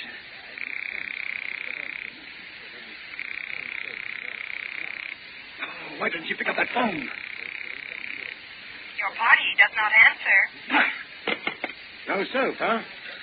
Hey, they kept our dime. Well, you shouldn't have slammed it so hard. Let me have another one, will you? I'll get a hold of my partner, huh? He'll identify me. Look, we've wasted enough time. Get in there. That's the cell. Right. You're locking me up? Right again. What's the big idea? I didn't do anything. What are you charging me with? Don't have to charge you with anything. I'm holding you on suspicion. Suspicion? Suspicion of what? Defrauding the cafe, for one thing. And then I want to check that car. Do you think I stole it? It's been done. Oh, now, wait. Look, if you let You're me go... entitled to one call. You got it. Oh, this is fantastic. I demand to be brought before a magistrate immediately. Are you kidding? In this town on Sunday? In the middle of dove hunting season? Look, Jim, officer, now, if you'll let me phone, my partner, he'll clear up everything. Inside.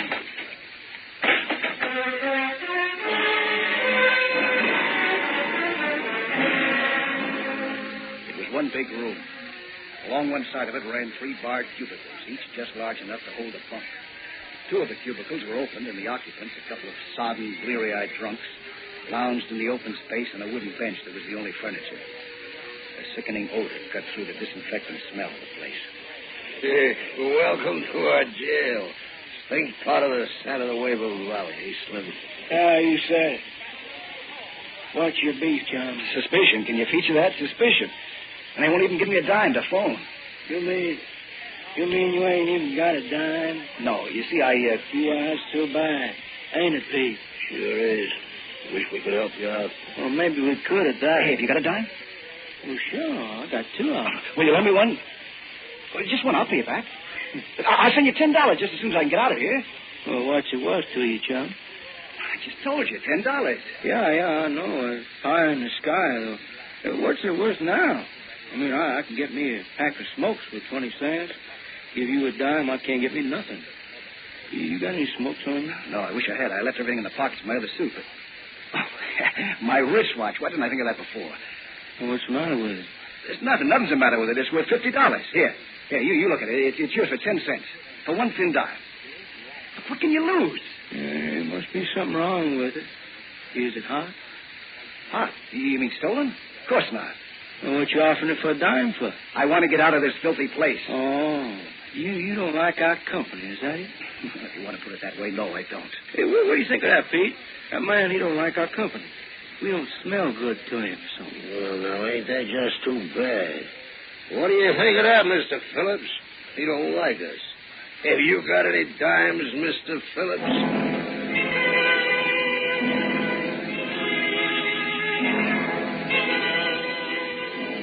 I followed his glance.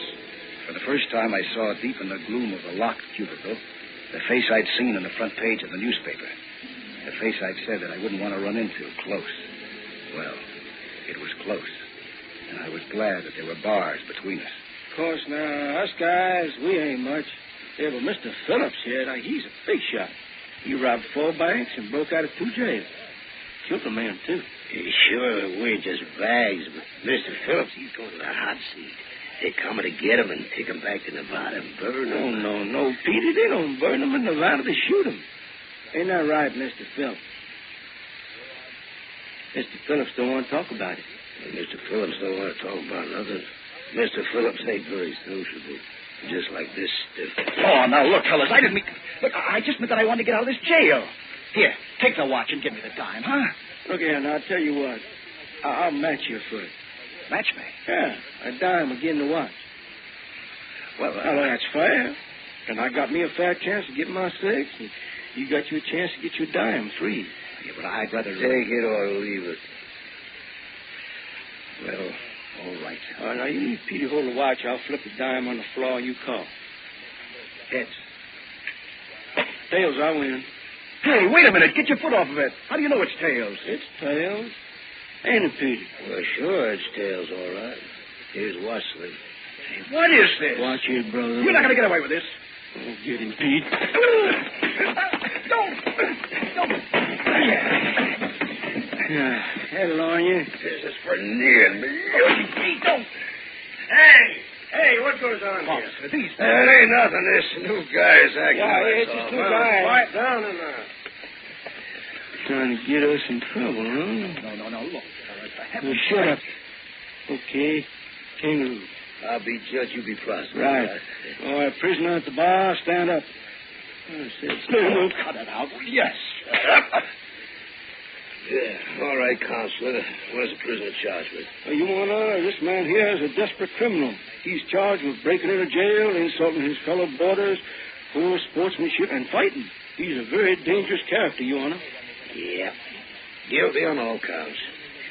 I fine you 10 cents. You know I'm going to dime. Can't pay you. Well, then, you can work it out. Rate of 1 cent a day. The first job will be to shine the course shoes. Shine your own shoes. Oh, she can do like that, huh? Hold him, Slim. Yeah, sure. Officer! Yeah, shut up. Officer! Right down in there! Well, come and give me something to talk about. You hear that? Another peep out in you, you're going to get it again. You understand? Yes. All right. Now get on them shoes. Why, I don't have anything to shine them with. You got a coat, ain't you? Now get going.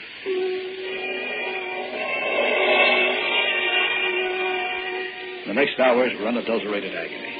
It was unbelievable the filthy and human jobs they could think up for me to do. It was frightening. And with every move I made, I could feel the glittering, steely eyes of the silent man in the locked cage, following me, weighing me. Finally, when they couldn't think of anything more, they forced me to stand at attention looking right into Philip's cell. They couldn't see his face. It was too close to mine. He looked at me and nodded his head as though it were a signal. And then his 2 huge arms came through the bars and thrust me reeling across the cell. I fell and hit my head. That's all I remember.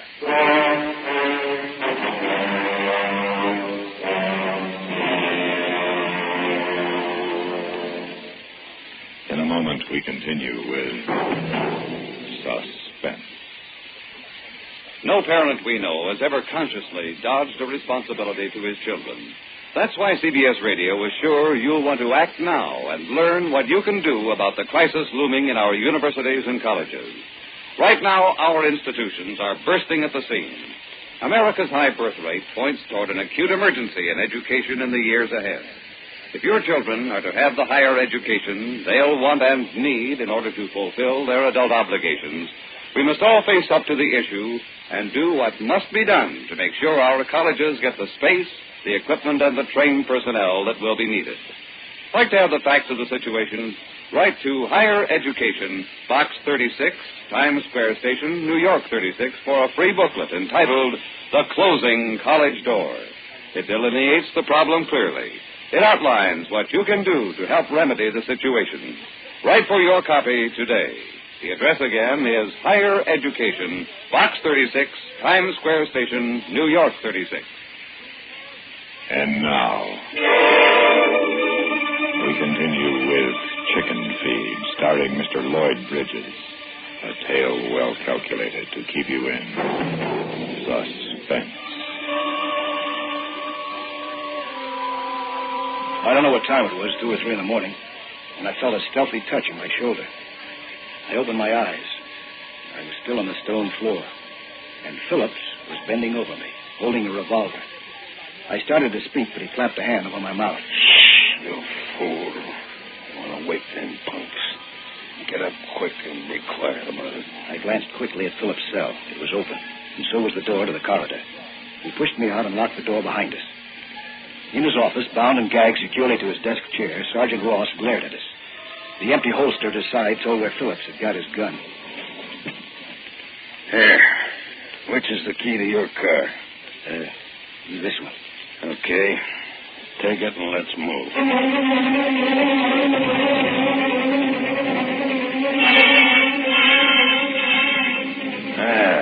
We made it. Big fools. They panicked me. Guy could spring that crock with a hairpin.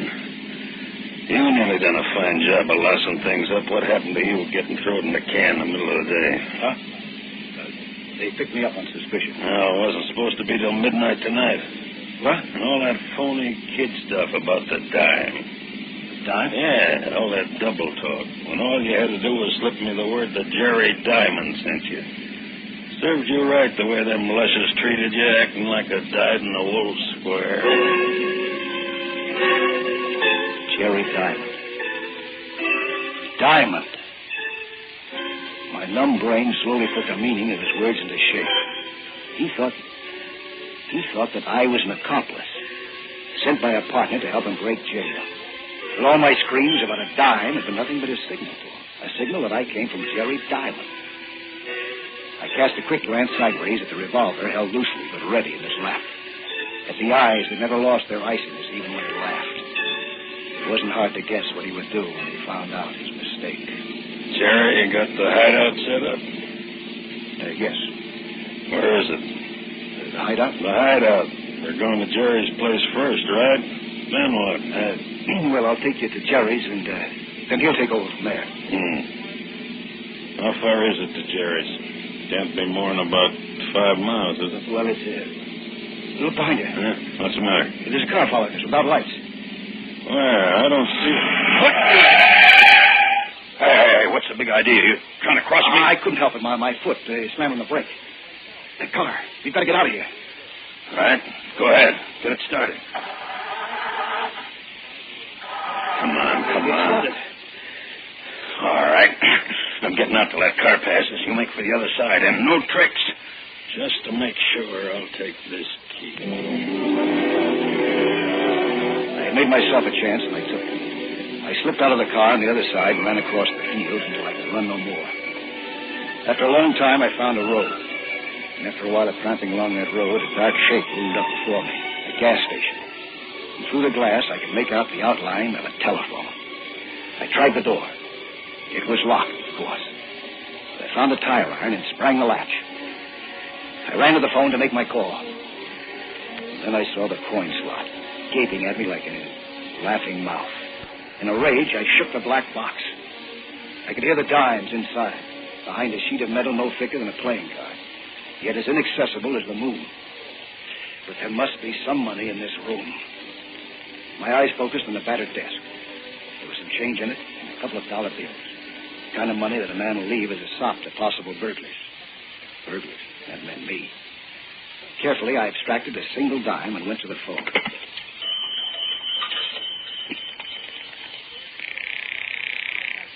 Number, please. Give me San Francisco. Fillmore, 33265. It's Morris Jacobs. Tell him this is his partner, Ralph Clark, and ask him to accept the charges. Thank you. interruption on the line, and there may be a slight delay, sir. Will you hold on, or shall I ring you? Yeah, I'll hold on, but hurry, operator. It's important. One moment, please. As I waited, a glint of light pulled my eyes away from the phone. Far down the road, the headlights of a car joggled over the rise and aimed toward me. It was the first car to come by since I'd hit the road. It might be a stray, a farmer starting out before sunup, but I couldn't take the chance. Hastily, I hung up the receiver, closed the cash drawer, and snapped the lock on the door. Then I crouched beneath the desk, and not a moment too soon. Off the map! Hey! I've tried to wake this character before. Sleeps like a dead man, especially if he's back on the bottle again. We'll get him up. Hey, Jerry! Then I heard the creak of bed springs from the rear of the station. The light appeared under an inside door. It opened, and two hairy, barefoot legs under a flannel nightgown came through and made for the front door. Who is it? Brady and Ross, up and up. You're a fine bunch of cops running out of gas in the middle of the night. Come on in. It's chilly with the door open. It ain't gas, pal. Phillips broke jail. Huh? How'd he do it? Oh, there was two of them. He had an accomplice. Said he was a lawyer. First thing I know, I'm looking into the muzzle of my own gun. You know, they say Phillips used to work for Houdini once. All right, Ross. We don't have all night. Point is, we found their car abandoned on the road back of Ferris's hop field. Ran out of gas. It can't be far away. Yeah, there was a big reward for Phillips after he broke jail at Bennington, wasn't there? Yeah, $1,000. Say, Jerry, you know him, don't you? You were in the Bennington pokey when he made that break. What was it, a drunken disorderly or something? Yeah, had me a little too much and broke a window in the general store. We were roommates for the night. I was pretty scared. How'd he do it, the break? I don't know. I was sleeping it off. $1,000 reward, huh? Man could do a lot with $1,000. I bet he couldn't. Don't you go getting any ideas now. That Phillips is a killer, and so's his partner, most likely. Well, I ain't exactly helpless myself. Got a nice little fella on my side. Now, you take my advice, chum, and put that gun away. They show up here, you talk soft, and let us do the capturing. Sure, I'll play safe. We'll be going. Just wanted to alert you, Joe. Yeah, thanks. So long, boys.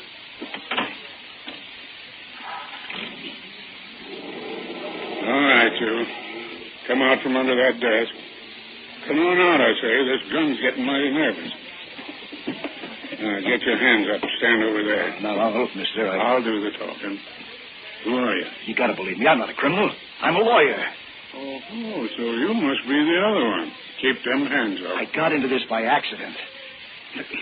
He helped me escape, yes, but... Where is Phillips? I left him in the car. That's another thing. You can get the reward. I know who he's going to meet. They're going to a hideout. Oh, I see. Well, who is he going to meet? Somebody named Jerry Diamond. There. If you let me get to that phone, I can clear up everything. No, you don't. You stay where you are, I'll plug you. But that's my partner, my law partner in San Francisco. I only broke in here so I could phone him. He'll identify me. You don't believe me? Oh, I believe you. Well, answer it yourself. You see. Not on your life, mister. You think I'm out of my mind? But you've got to answer it. You don't know what I went through to place that call. You can't just stand there. Jerry. You're Jerry Diamond. That's right. Jerry! Who's that? Turn off that light, too. Phillips. Stand over there by the window where you see you. Go on. Jerry! Come on in, Phillips. I ran out of gas in that pump.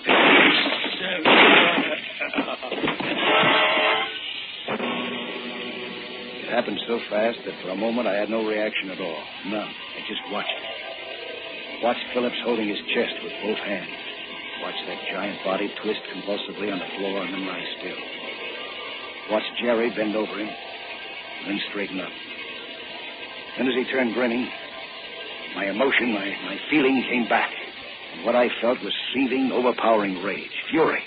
Everything I'd been through this night. It was like a boiler that had to burst. Dead alive.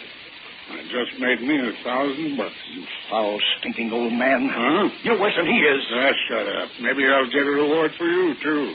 A small one. I could feel the bullet land on my side, just below the belt. The avenues of pain spread out like the cracks in a hammered window glass. But somehow, strangely, it didn't stop me. I kept moving toward him. He backed away, surprised. He was aiming for another shot when we grappled. I got the gun, and he got my pearl. He stumbled.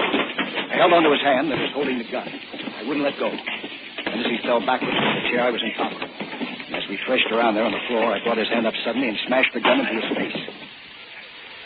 And then he lay still. I listened to his heart. It was all right. He was all right.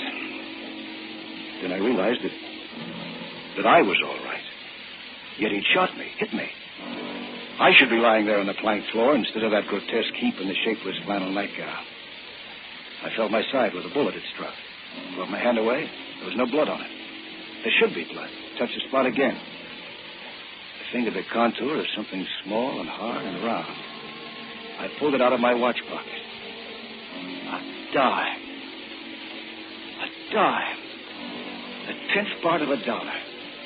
All a man needed to buy a cup of coffee, to make a phone call, to pay a fine in a kangaroo court, to save his life. And I'd had it all the time. I had it all the time.